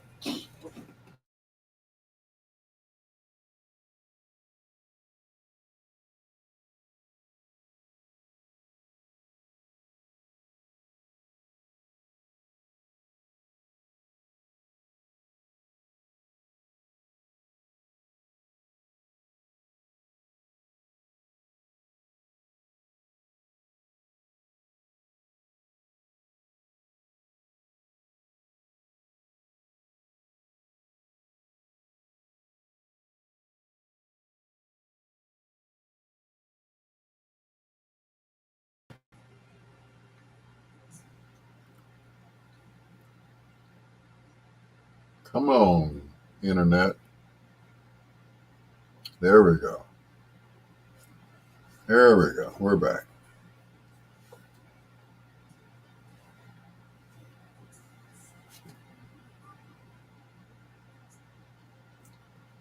Anyway, I'm going right to bed tonight again.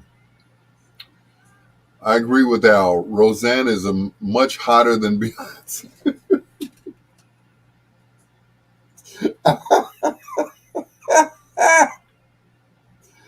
Oh boy. Oh, I needed that, Troy. Thank you. Said Roseanne is much hotter than Beyonce. I tell you, yeah. Oh yeah. Yeah, she tickles me pink. I tell you, that Roseanne. She's hot to death. And of course, Beyonce is probably the funniest woman I've ever met. So. Mm-mm.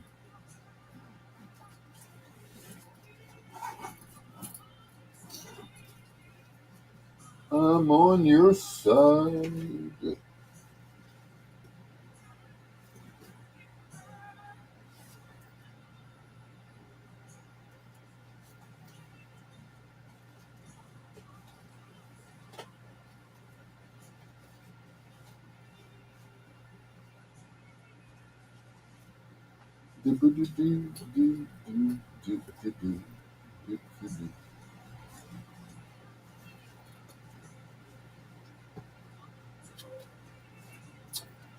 Oh well, let me go find it. So I'm looking for it. You never find what you're looking for. Slick Vic, what's going on, sir?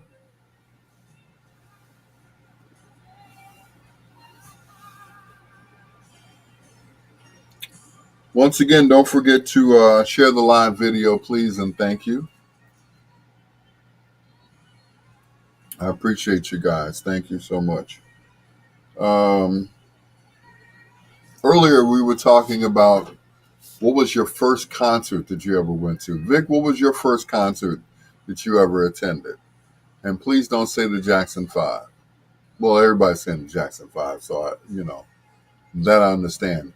If you ever, if you grew up in the 70s, of course, you went to the amphitheater to see the Jacksons, all 5 of them.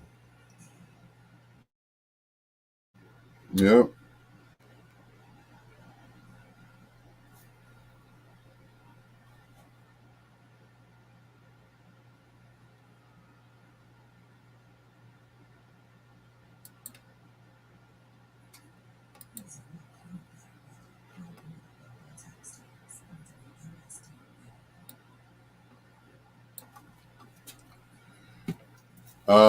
What days are you going to be on FB?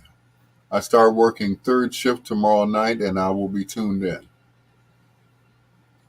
I will be on every night. Well, actually, not every night, but Monday, Tuesday, Wednesday, from 9 to midnight. So that's it. Vic Jackson, making the bacon. Bootsy Collins, West Side High. Wow. Okay. That's what's up. Bootsy, baby. Said you start working the 3rd shift, you're going to miss me then.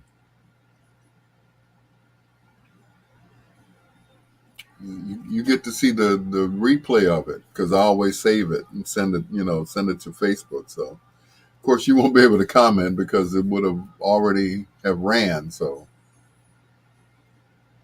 that's what Elo does. She sits and watches me when she gets home. She says, my voice is so soothing. And she goes to bed because she works 3rd shift at the PO in Minnesota. Yep.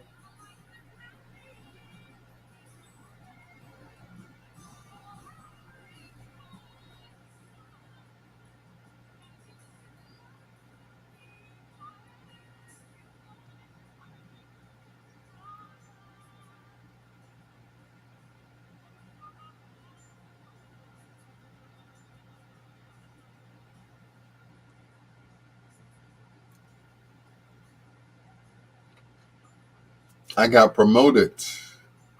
My shift starts at 11 Eastern time. Oh, well, congratulations. You'll still be able to watch me. Okay, cool. So that's 10 o'clock here. Okay, cool. Congratulations, sweetheart. Congratulations, TC. You will be working. That's what that's what matters. I know that's right. Shoot, I got to work 5 jobs just to get one paycheck that you all get from one job. I'll be at Williams Inn Pizza Friday and Saturday night now. Woo!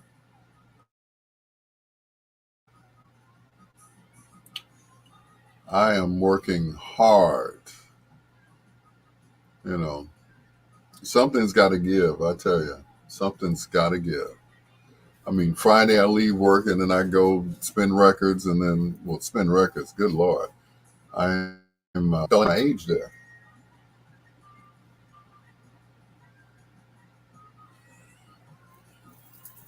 I don't know. Just try to get as much sleep as I can. Yeah.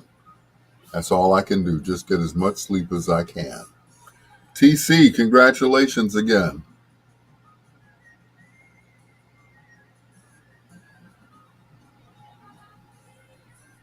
Don't know how long I can keep this up, but I'm gonna keep it up as long as I can. And that's it.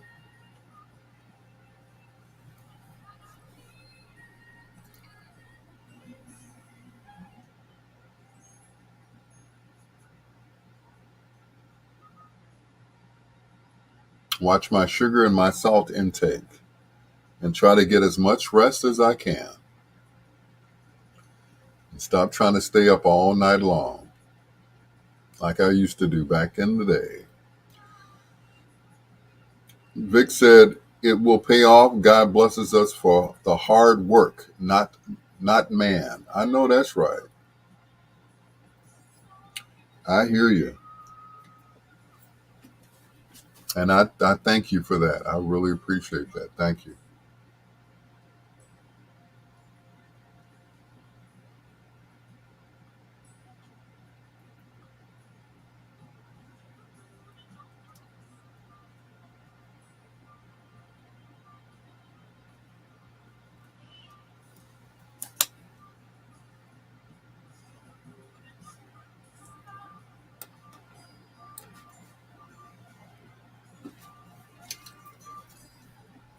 Good night, Lin Lin.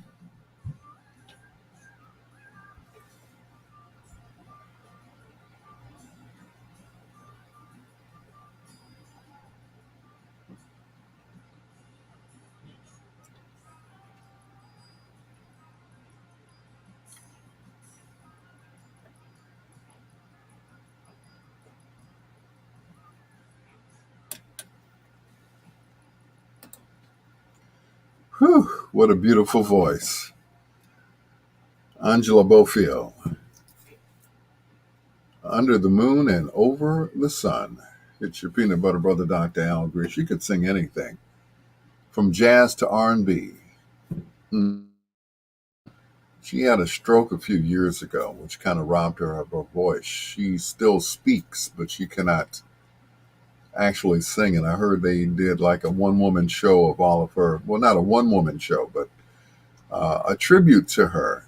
Several women sang some of her songs while she looked on. Man, what a voice. Well, we're just about a few minutes away from Foreplay right here on Bedtime Stories with your peanut butter brother, Dr. Al Greer. Of course, we are sponsored by Williams and Pizza, 2210 South Michigan Avenue, as well as T-Mobile. Here's Mariah Carey.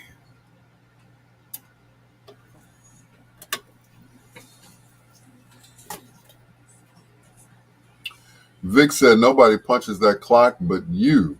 Keep going to work. I was just listening to her and Phyllis Hyman. Yeah, two great voices. Phyllis was like, now I had to tell you, Vic, Phyllis was my girl. Her and Vesta. Now that would have been a concert. Phyllis and Vesta.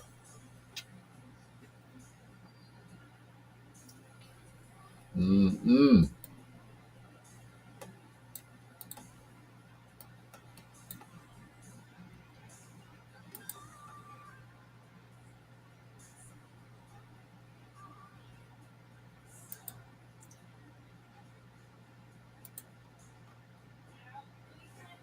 Yes. Okay.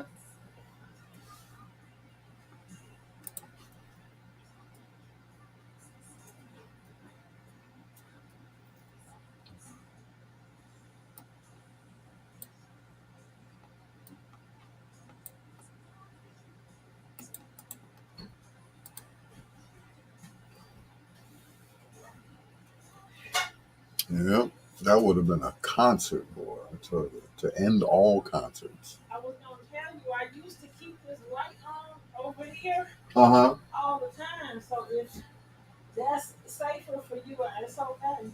Okay. But I definitely don't want you having no issue. Don't fall down the steps. No, since I fall up the steps.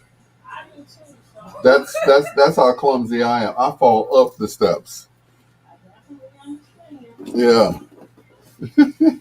That's I'm clumsy to the max.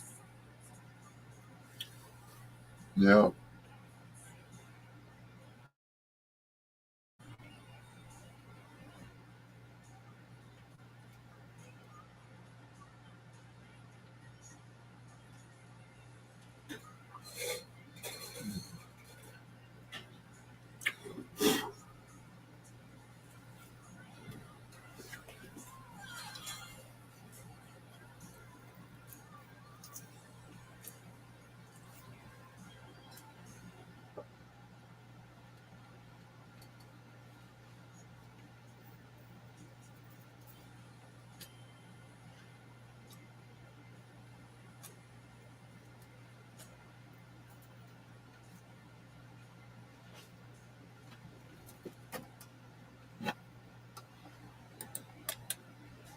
That was a song that started it all for her.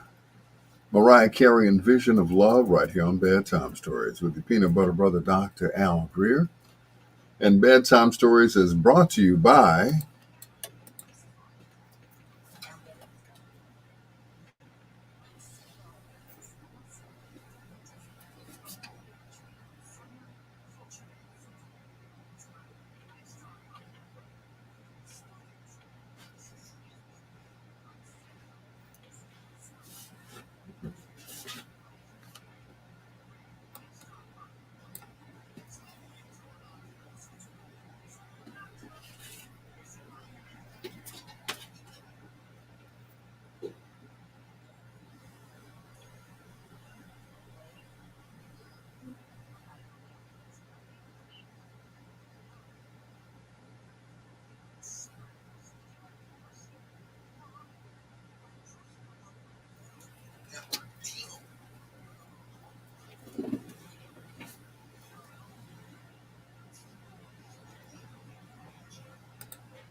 along with Williams Inn Pizza, 2210 South Michigan Avenue. If you like deep dish, if you like thin crust, if you like catfish, if you like fries, if you like, oh, I don't know, chicken wings, they got it all. And it's all good. When you go, tell them the doctor sent you. That's Williams Inn Pizza, 2210 South Michigan Avenue, where I'm there every Friday and Saturday. Can't be there Thursday because I'm at the gospel station. Anyway, it is time for Foreplay. This guy hails from Galveston, Texas. Somehow he made his way to California, where he became a gangster. He was in a group called the Businessmen, and they meant business. They were, I guess, the disciples of that area. Well, he ended up going to jail because he was stealing hubcaps off of Cadillacs. That got him a nice little sentence in jail. And he got out after hearing a song called It's Not Now or Never by Elvis Presley. He decided he was going to change his life. And he did. And we're glad. Tonight in Foreplay, we feature the maestro Barry White. This is I've Got So Much to Give on Bedtime Stories with your peanut butter brother, Dr. Al Greer, on WOSD Radio DB Chicago, WDLB Indianapolis, and the best music of your life.com.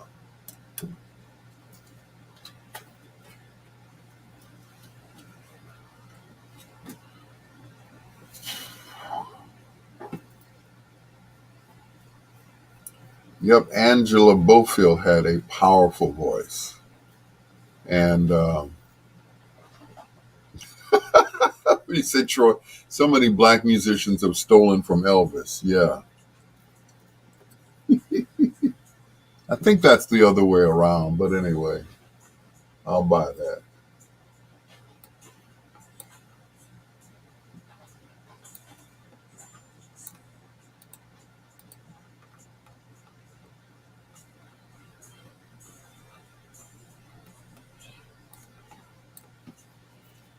Mm-mm.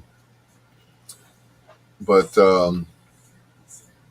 Vic, I met Phyllis at the mayor's picnic out in Gary one year. I certainly did. Yep. And when she whistled on that song, Living All Alone, I was like, she is very talented. Meet Me on the Moon, that whistle was legendary. You're absolutely right. You got that one right.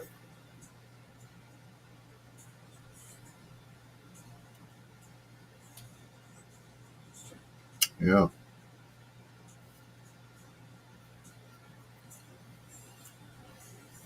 Chance the Rapper is on the late night show with Stephen Colbert. How about that? TC got it right. She said, "You mean he stole from us?"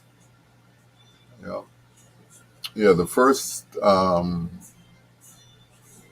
first Elvis single. Everybody thought he was, a brother. So called "That's All Right."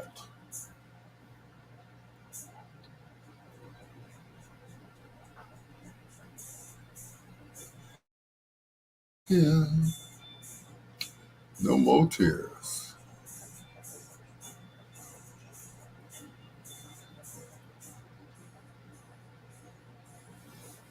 Yep, Phyllis was an incredible talent.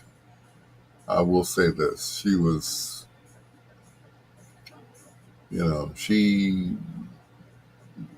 she was up there with Nancy Wilson and Sarah Vaughan, Ella Fitzgerald. As far as I was concerned, she could not only sing jazz, but she sang, you know, everything, pop music, you know. But she reminded me of a young Nancy Wilson. I don't know if she was channeling Nancy or what, but she was great. Phyllis Hyman, oh boy, she was a phenomenal talent, and she was um, getting into acting, so she would have made a great actress. I could see her walking away with you know several Oscars and not having to slap anyone over it. But anyway, I wish she could have gotten help. She seriously needed. Depression is awful. Yeah. Uh, said Troy. Many black rappers have stolen from Macklemore. Yeah, I know, right? Not. Anyway, but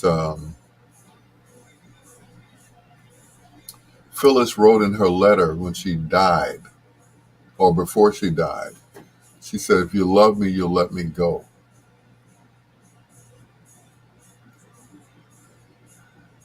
She was gone much too soon. She took her own life. And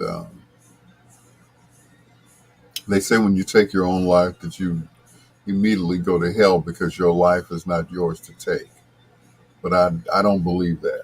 I believe Phyllis is an angel, as she was on earth. I believe that Phyllis was an angel, that she is. So,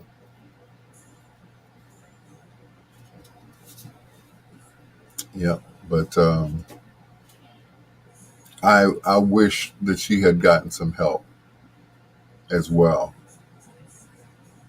Um, like I said, I saw her at the mayor's picnic out in Gary, Indiana, and she was just as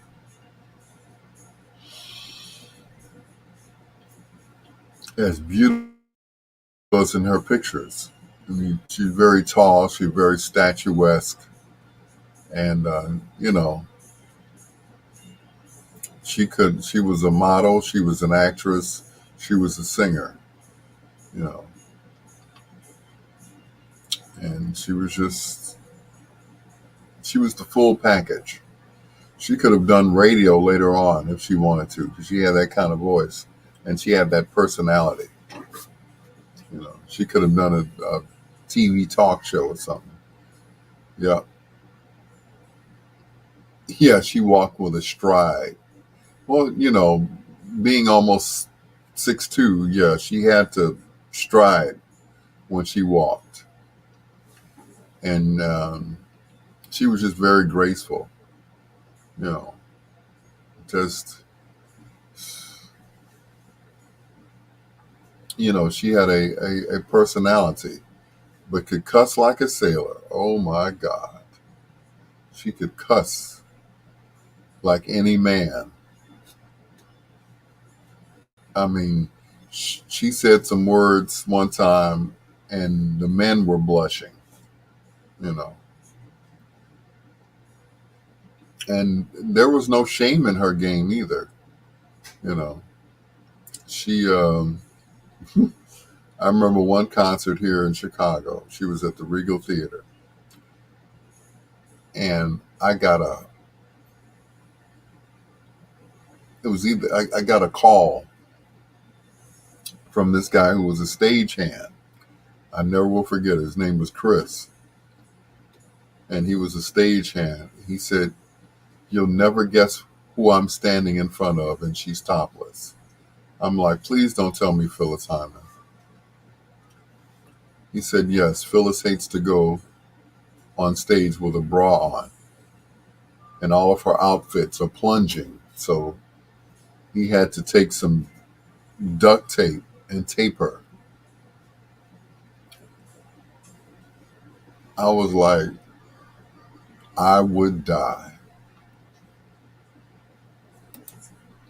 I would die in her arms, I swear.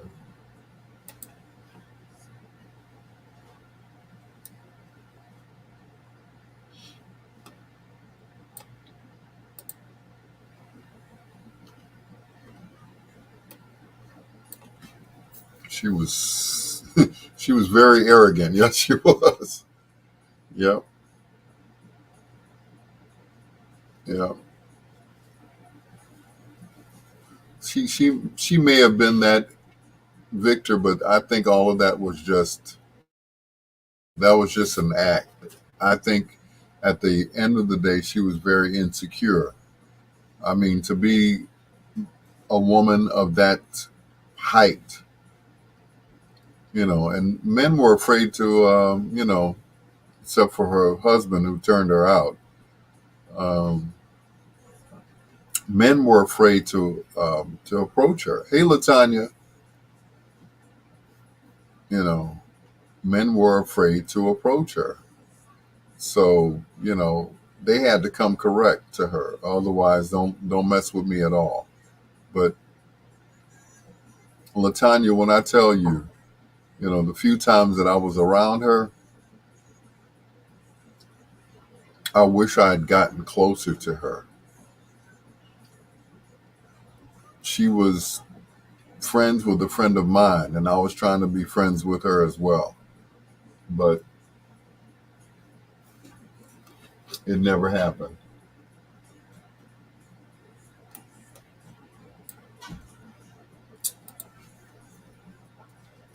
It never happened. I never got close enough to her.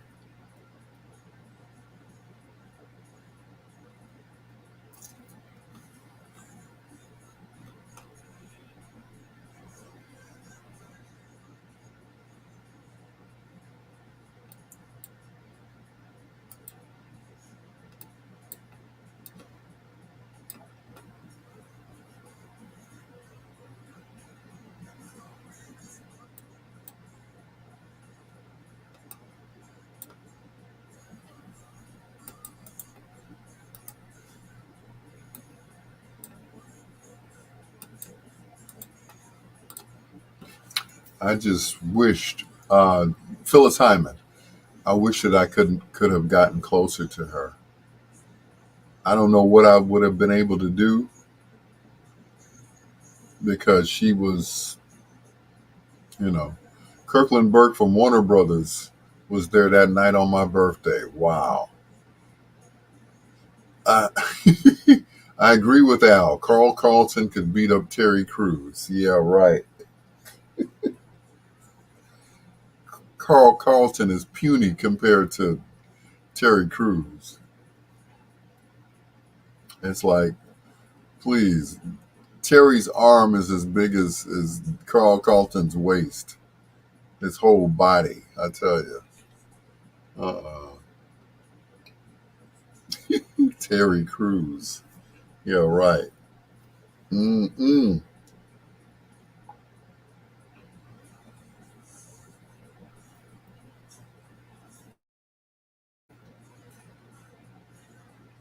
My, my, my.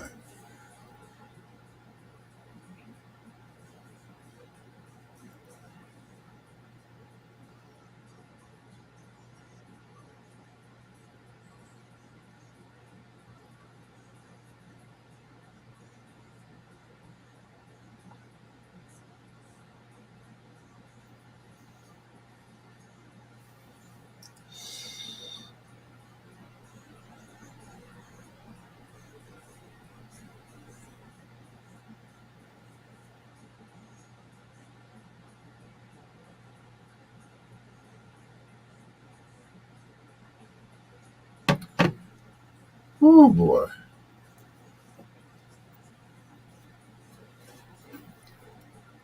Latanya Lynn Garrett. Yeah, we're coming up on Phyllis's birthday.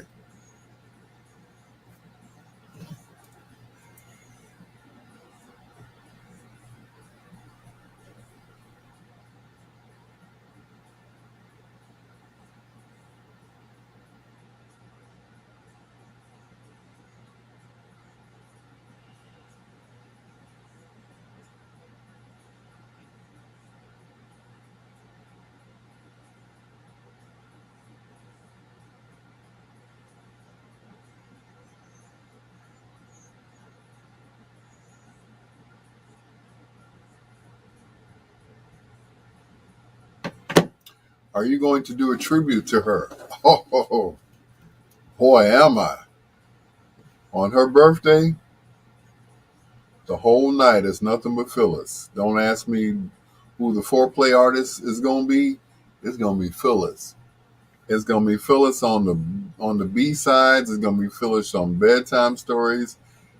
Yeah, it's going to be Phyllis on um, the other show that I do. Yeah,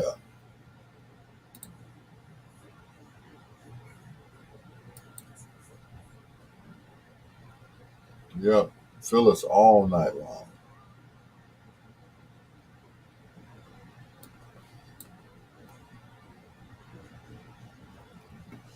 Yep. Phyllis on all my shows. On Casper Classic Radio, on the best music of your life, on the B sides is Phyllis, Phyllis, Phyllis, Phyllis. Yep. 3 hours of Phyllis. Can you stand it?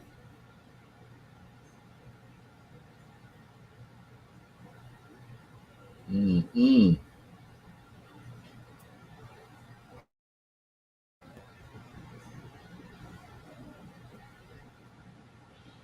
That's right. Phyllis all night long.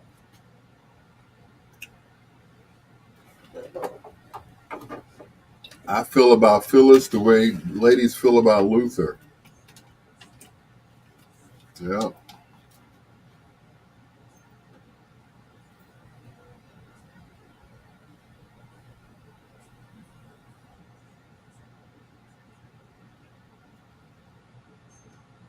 Yep. I do other radio shows. Yep.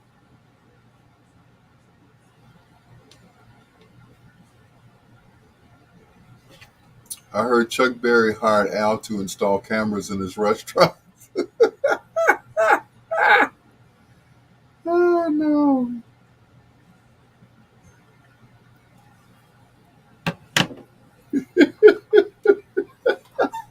For those of you for those of you who don't remember the story about Chuck Berry, he had cameras installed in his bathroom so that he could watch women take a piss. Yeah, so that's the joke. See, we have to let everybody in on the joke, Troy. Otherwise, it's not funny. It's funny to us because it's us. But yeah.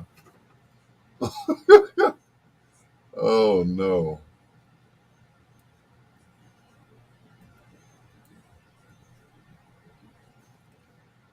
Oh boy.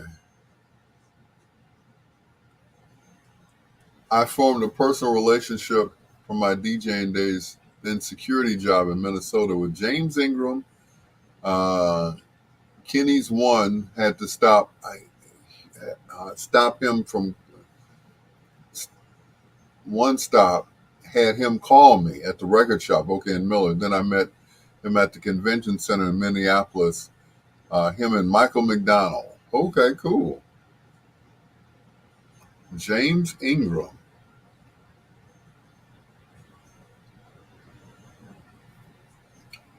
Yep, he was the guy back then.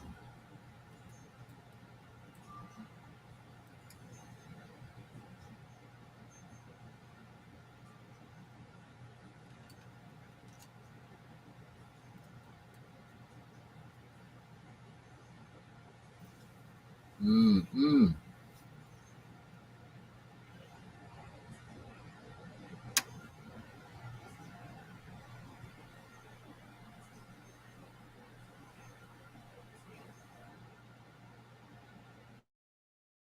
Kenny's One Stop. Yep, I remember. It was a bunch of record shops back in the day. I remember. It's like every seemed like there were a bunch of one stops. You know, Barney's, Fletcher's, One Stop. There's a whole bunch of record shops in Chicago back in the day. Yep. Barney's, Fletcher's, One Stop. Yeah.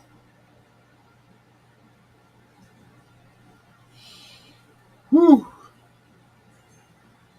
I miss my record shops. The excitement was check your text messages. Yes, sir.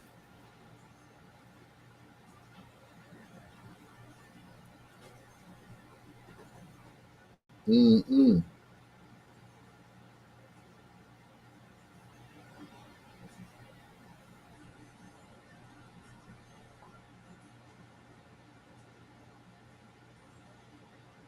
Mm-mm. What you said, Gardeners? Yep.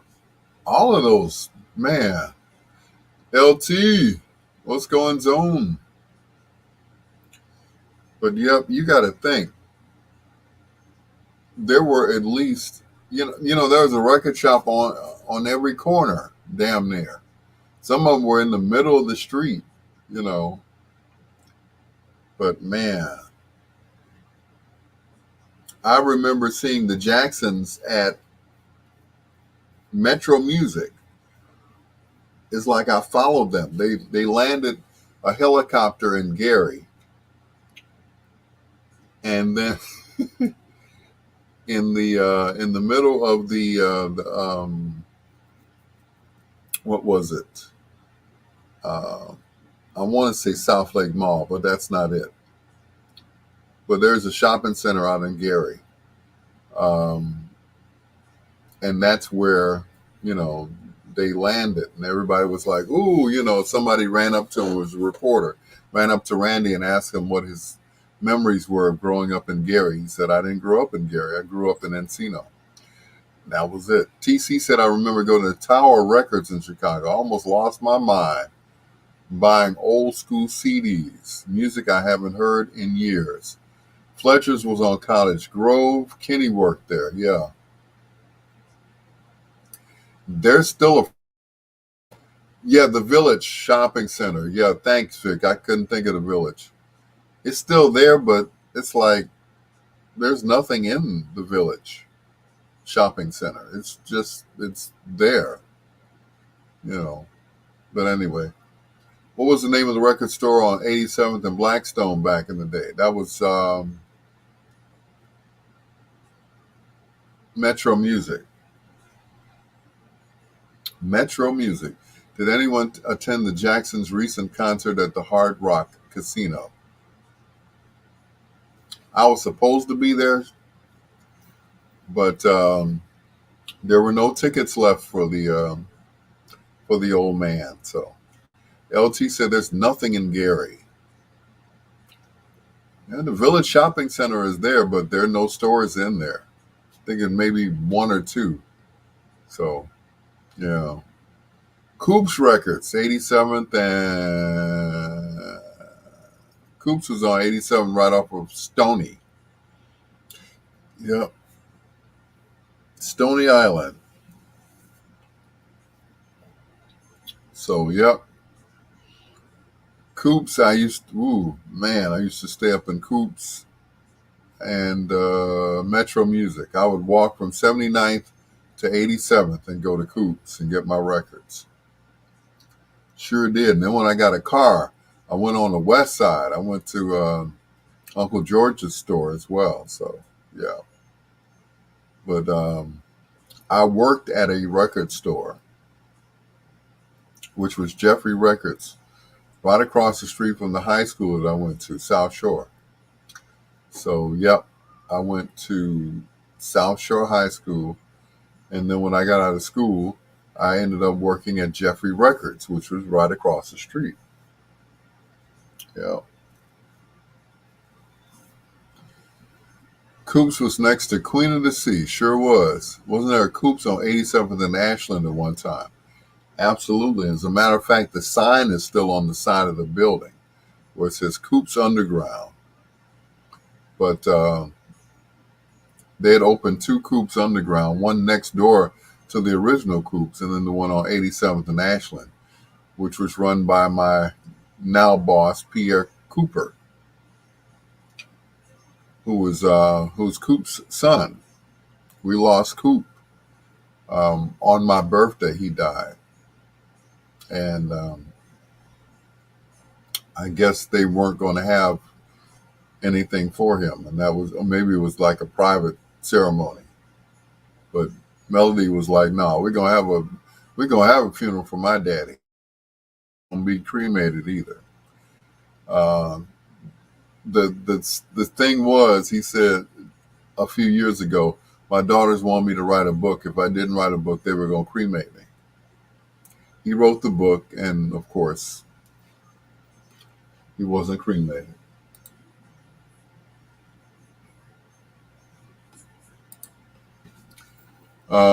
That location on West 87 was doomed to fail when it opened.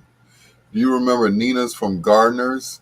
She was really a close friend of mine. Yes, I do. As a matter of fact, can I get producer credits for bringing up different topics? Yes, absolutely, Vic. Absolutely.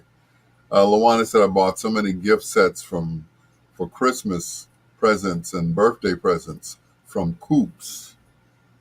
Yep. I mean, those were the places to be back in the day, Coops Records, Metro Music, all, they had, 3 locations, I think? I think they had one in Hyde Park, one on 87th, and then there was one on 103rd, and that was Metro Music. Because I remember Yvonne Daniels doing the commercials for Metro Music. Metrovision is coming soon. Metrovision. Yeah. But every time I would go to Coop's Records, Coop would always greet me, "Hey, superstar." I'm like, not me. He's every time I walked in there, "Hey, superstar." I was like, "How are you, sir?" And I would proceed to go get me some records and some CDs, depending on when I go in there. And I remember the last time I went in there, I said, "Do you have any of the bootleg CDs?" He's like, "Shh." And he had them behind the counter because he couldn't put them out. So he had all the bootleg CDs. DD was my turning point in the village.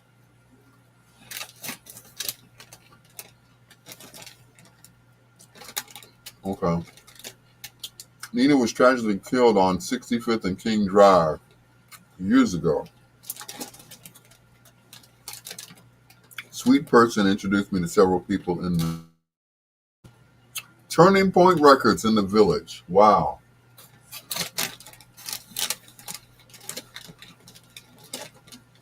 Man.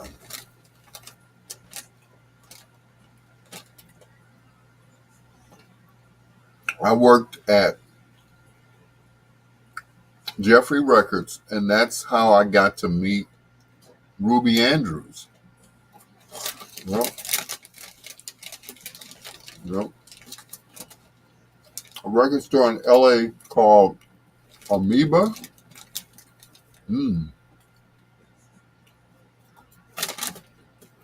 Amoeba. Mm-mm.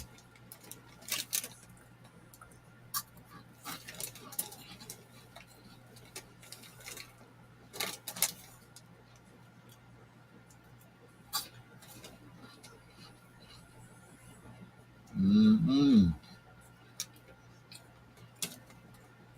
See, these kids don't know what they're missing today.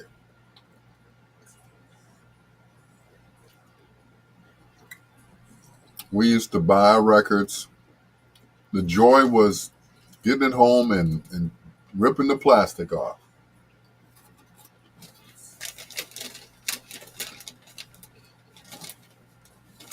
That was it. Largest record store in the U.S. Amoeba. Mm-hmm.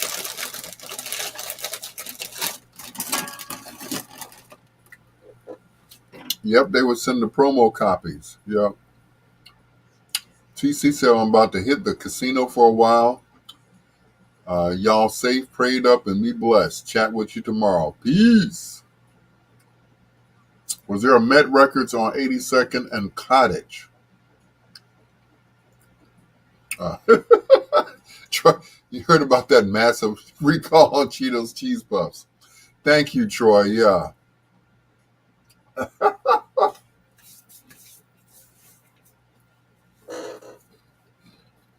What a fine time to tell me now, Troy. Thank you. Mm-mm.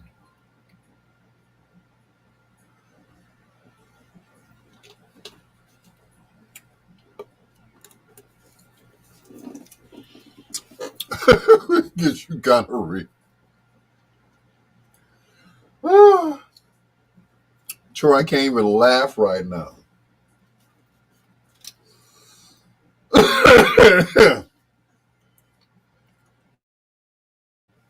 Mm-mm. The Maestro Barry White. You turn my whole world around. It's your Dr. Al Greer. This is Bedtime Stories. Wrapping up Foreplay with Barry Eugene Carter White. He was actually born Barry Eugene Carter. His mom later on gave him his father's name, which was White. So he had a brother named Darrell. As a matter of fact, his brother was in the same gang that he was in. Like we used to say, they were thick as thieves. And, you know, he ended up being in the wrong place at the wrong time. And Barry recalls in his book, Unlimited Gold, the night that he was shot because he said he was on stage and he felt the pain of his brother getting shot, even though he wasn't shot himself. But he felt the same time. He felt the time that his brother was shot. That's how close they were. I think if something happened to me, my brother would, he would just keep on going. They're like, oh, nope, that's a little gas. That's about it. Anyway, Cheryl Burton was at the Patti LaBelle concert. She was very gracious and took some pictures. All right, Luana. Cheryl Burton came to our school one year. This is back when I was teaching at Kennedy King, and I got a chance to meet her. Cheryl Burton. I didn't know she was as tiny as she was. She looks big on TV with the big hair. But, you know, and get this. She is a cousin of a young lady that I had a crush on back in high school. That's Bridget Burton. I did not know that they were related. Well, small world, right? To Dr. Al Greer with my good friend Captain Sky.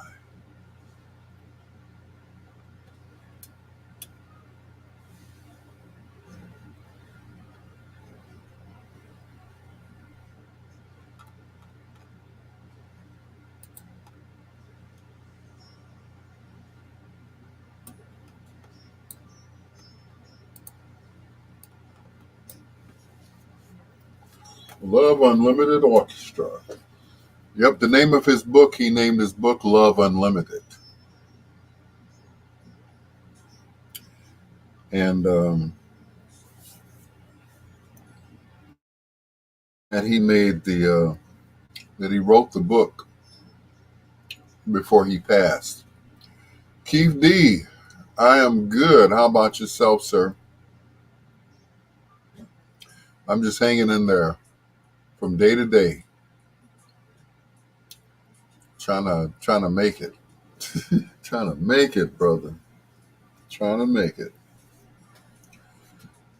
You know, keeping my head above water, making the way when you can. Anyway, but I'm good. How are you, sir? Looks like we ain't never gonna get breakfast because Saturday morning I gotta be shoving out to go work for Antone.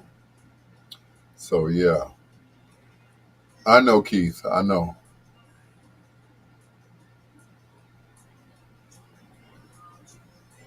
You thought that 2020 was bad. 2022, good Lord. When are you doing a party? Friday.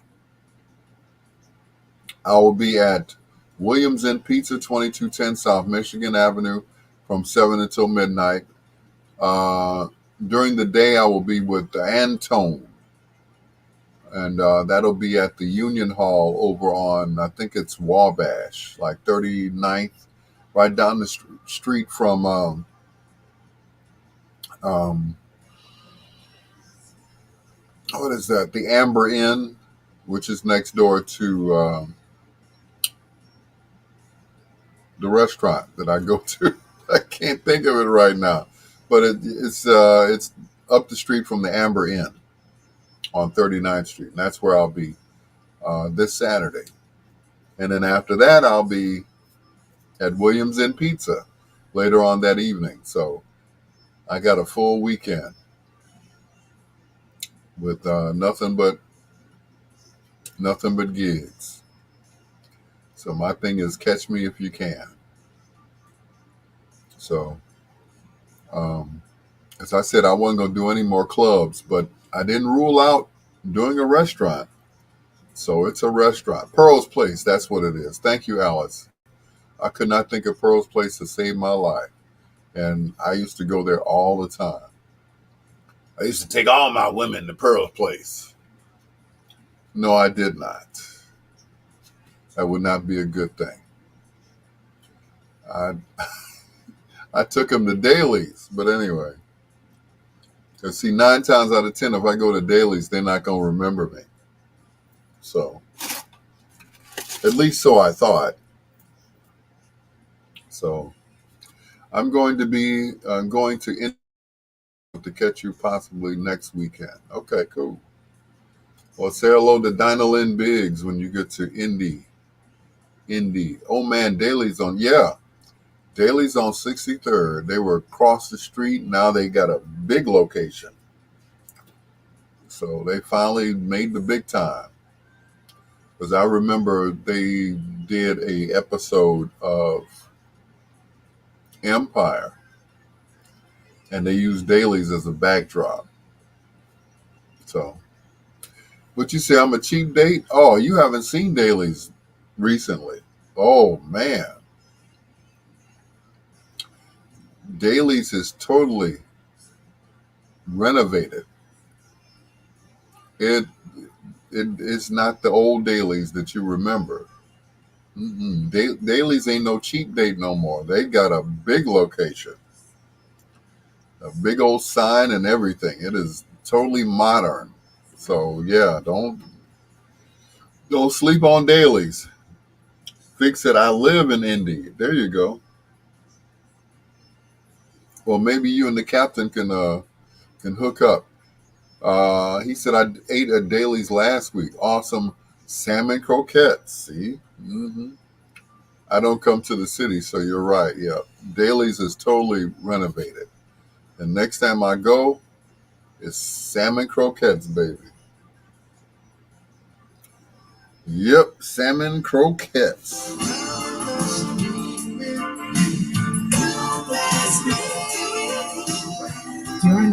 Foreplay with Al Greer on Bedtime Stories.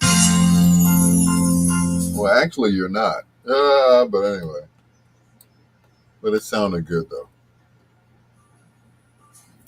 But yes, Daly's is totally renovated. It is beautiful in there. It is beautiful. No more low ceilings, high ceilings. And it's great.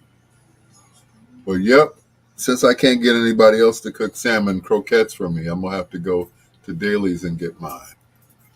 Since they retired from cooking.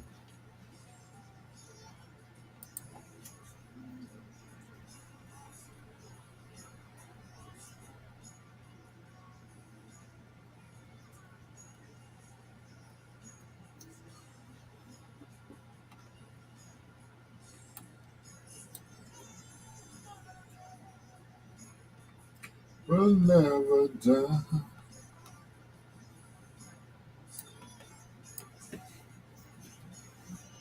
What you say? Was that me I heard? Yeah, that was you. Yeah. And make your own salmon.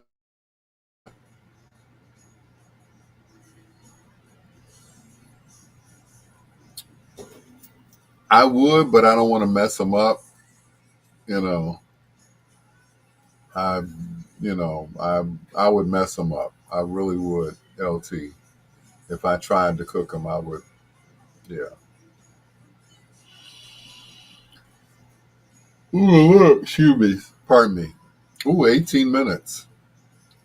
Make your own salmon croquettes. Are you kidding me? Oh, no, that's blasphemy. No, no.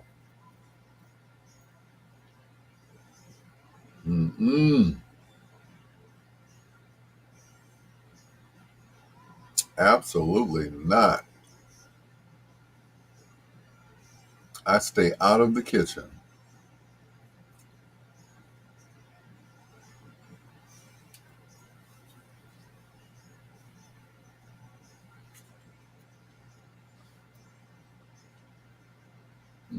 Kitchen is not for me.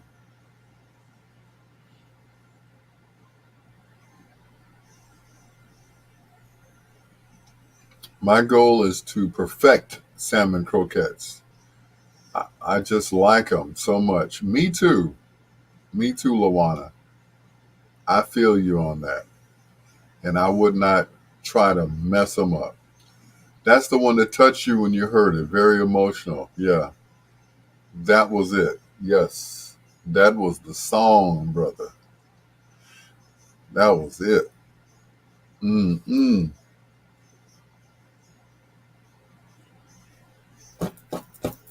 Yes, sir. Mm-mm. And it's not a lot of songs that I hear that kind of that grab me right away. Some of them is like, it's okay. You have to play it again. It's like, okay, the second time. And number 3 is like, oh, okay, I'm feeling it now. But there are not very many songs that you put on.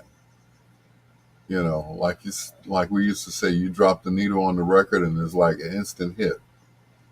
One of those songs. Remember um, Cleo's Mood by Junior Walker and the All-Stars? It's like, I remember in Cooley High, they had the scene where they were at the house party, and that DJ dropped the needle on the record and just started playing immediately. I'm like, get out of here.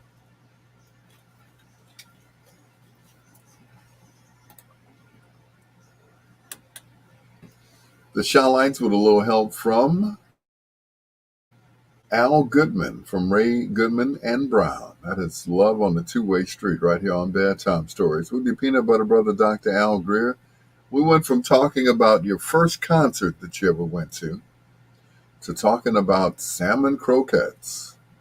Oh, and we had a little Phyllis Hyman chat right there in the middle, too. But anyway, speaking of salmon croquettes, hello to Lady G, who said she has retired from cooking. At least probably just retired from cooking for me. And that's about it. So Lawana says, I cooked I cook all kinds of food, making greens and cabbage now. For some strange reason, the croquettes are my challenge. I'll get them. Well, Lady G makes some of the best salmon croquettes next to Isola's and Daly's over on 63rd Street.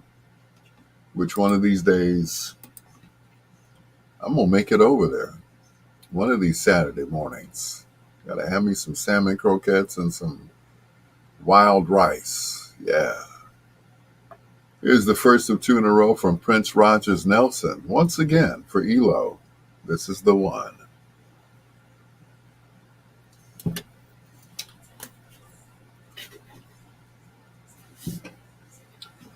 I ain't the one.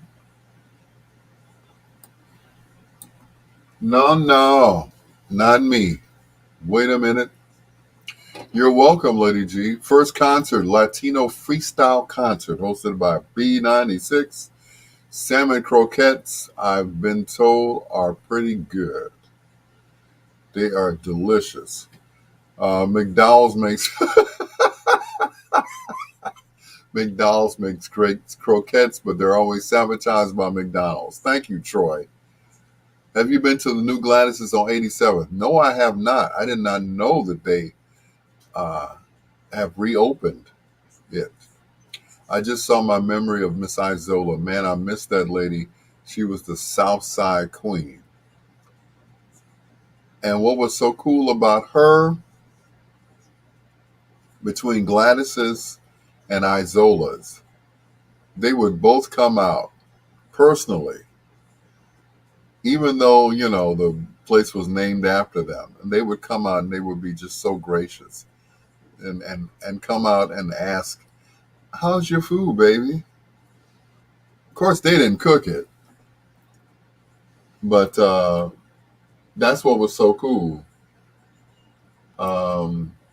They would come out and they would ask how the food was. Gladys's and she fed some serious celebrities. Yes, they did. I remember being in the Isola's, and it had them in like 2, 3 o'clock in the morning. And Army and Luge, yes. Oh, man. And there were always celebrities in Isola's and Gladys's at like 2 o'clock in the morning. As a matter of fact, it was nothing to see Harold Washington in Gladys's. It was nothing to see, any one of the celebrities in Chicago at Gladys's and Isola's. Same thing with Josephine's, But yeah, those are the places, I tell you. Isola's was the bomb.com. I know that's right. So glad my kids met Miss Isola before she passed. And like I said, she would come out. Soul Queen, yep. Let's not forget Soul Queen. Soul Queen was open 24 hours a day. And we would leave the club and we would, first we would eat whatever they had, the buffet out. And then we would wait till 6 o'clock, and then they switched it over to breakfast food. So they, after we'd ate some turkey wings and everything else, then they flip it, and it was eggs and bacon and grits and sausage and whew. Did I mention grits? Yes, and grits. But Army and Lou over on 75th Street, where are they now? They're all, Isola gone. They said there's a new Gladys's open, but we've gotten so far, away from old school cooking. And that's it. St. Rest over on 87th Street, right off of Cottage. I mean, just soul food. The kind, of course, you could cook it at home if you wanted to, but Morris's on was that Morris's is on 81st and Ashland. I mean, great food, just delicious. I ordered the same thing at Isola's, and she knew it was me,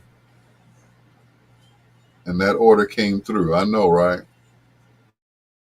To the sea, yes. Lady G says she got sick from the food at Soul Queen. Oh no, must have been a bad batch. Soul Queen I never went to. Queen of the Sea, yes. Queen of the Sea, yes, I did go to that. Yeah. St. Rest has great food, yes. And I do believe they have great salmon croquettes as well at St. Rest. You know. And at one point I heard St. Rest was up for sale. LT said I got sick at both places. Oh no. Oh baby. She said I never went back. I don't blame you. I wouldn't go back to get sick again. You know. LT said I was sick for 3 days. Dang. Mm-mm. Has anyone eaten at S2 on Stony? No. I don't even know what S2 is. I know E2, but yeah, don't mess with E2. So them people got trampled at E2.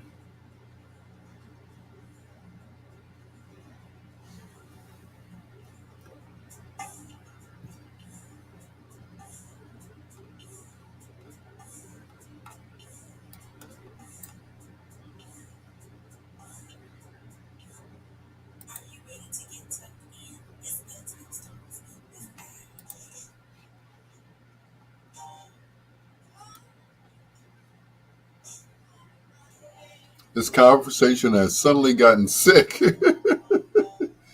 Remember the Casper Slide video shoot at E2? Yep, so do I. Man, those were the days, I tell you. That's before Casper got his grill fixed. The guy at JV Cook, the publishing, the people that do printing, they got his teeth fixed.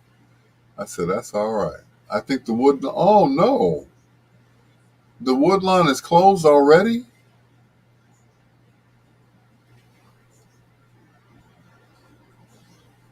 Oh no. And they just opened. Oh no. I hate to hear that. I remember we went there that night, they had the cannabis party. Yeah.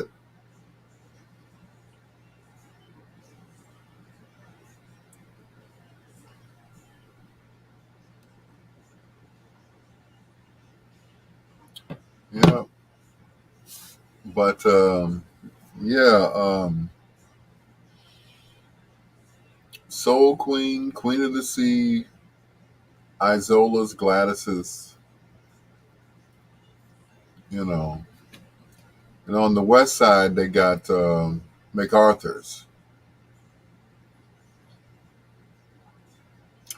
MacArthur's. S2 is the former location of the place next to Popeyes.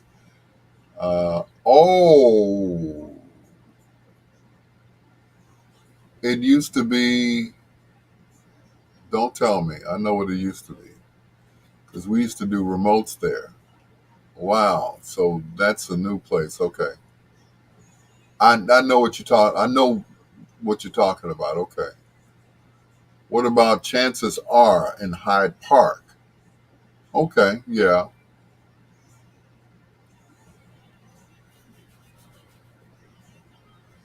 But I hate to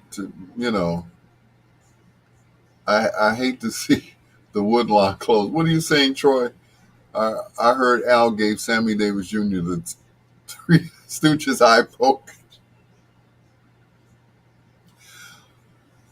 BJ's Market. That's what it used to be. Yes. Yes. My brother-in-law was the head chef over there. All right. That's what's up. BJ's Market. That's what it used to be. Because I remember going over there with Uncle Marshall Thompson of the Shawlites. Yeah.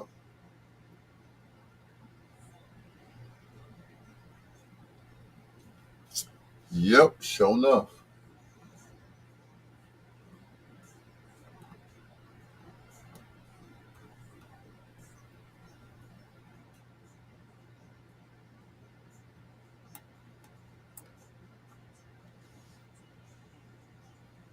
Lady G said I didn't care for BJ's Market. Is Mellow Yellow still in Hyde Park? Absolutely. Yes, they are. With the 3 different types of chili. Yep. You got regular chili, you got chili with the cheese on top of it, and then they got chili mac. So Mellow Yellow is still going strong. Marshall's doing well. Marshall lives in Las Vegas now. He got a whole house in Las Vegas by himself. What about the old Morris's on 81st and Ashland? I think they're closed. Dixie Kitchen is no longer in Hyde Park. Dixie Kitchen is out in, I want to say Lansing.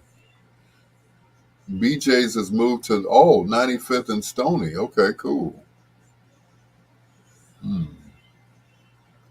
Interesting.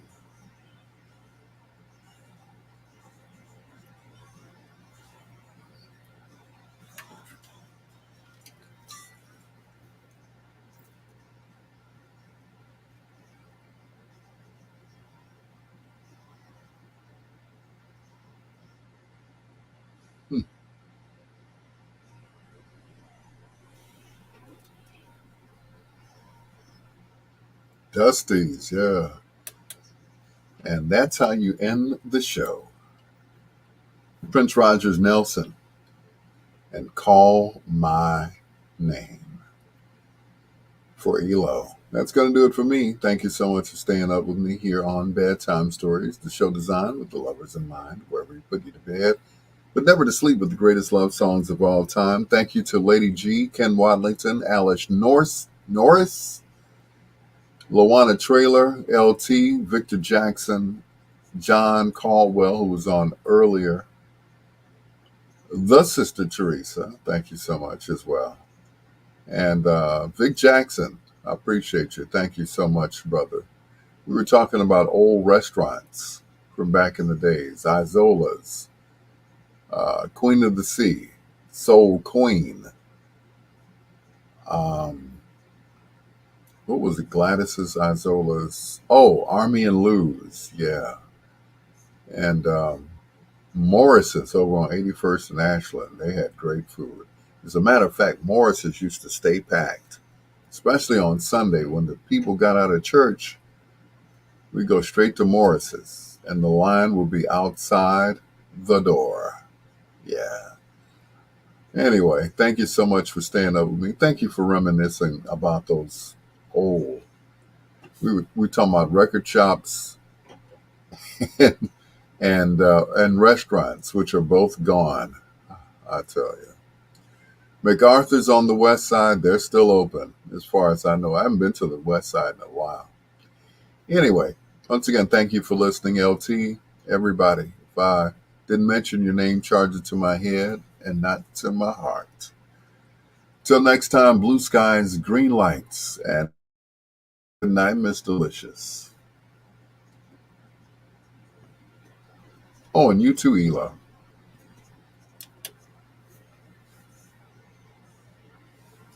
Taste buds.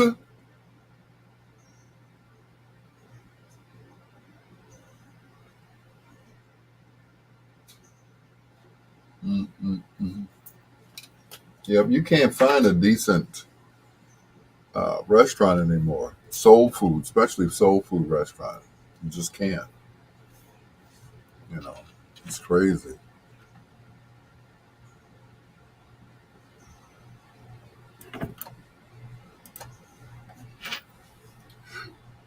Good Life Soul Food on 112th and Halsted. I'm gonna have to check them out.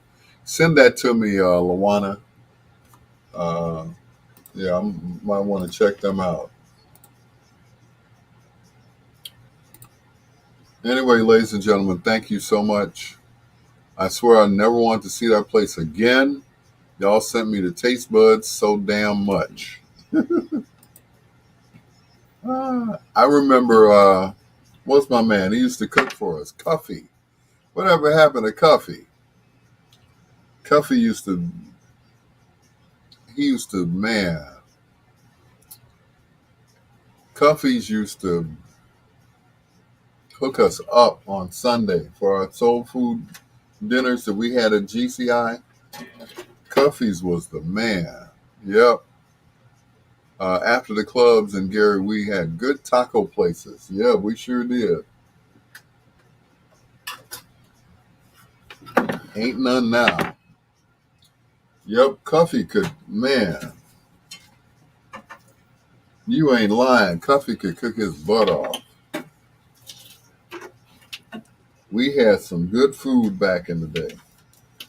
Cuffy's would always cater for our old school Sunday dinners that we had at GCI with Tornado, Ramosky Love, and myself. And we always ate good. We always ate good. Every first Sunday we would have that Sunday dinner thing. And man, Cuffy would hook us up. Where is Cuffy now? I tell you.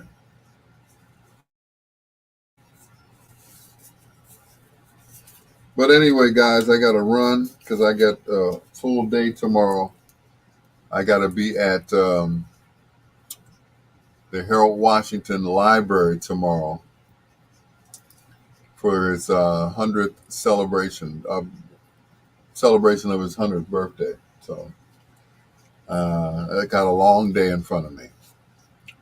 So hopefully I can see you guys tomorrow. You know, once I get home, take my little nappy nap, and that's it. But thank you so much once again for staying up with me as always. I appreciate you all. I'm going to get some sleep. All right. Night. Is Illusion still open? Nope. Don't get towed down there. Well, they supposedly have a parking space for me. So, yeah, I ain't trying to get towed downtown. Oh, Lord. That'll be it. I might as well just keep paying the car note and bring the title to them. So, anyway, thanks again.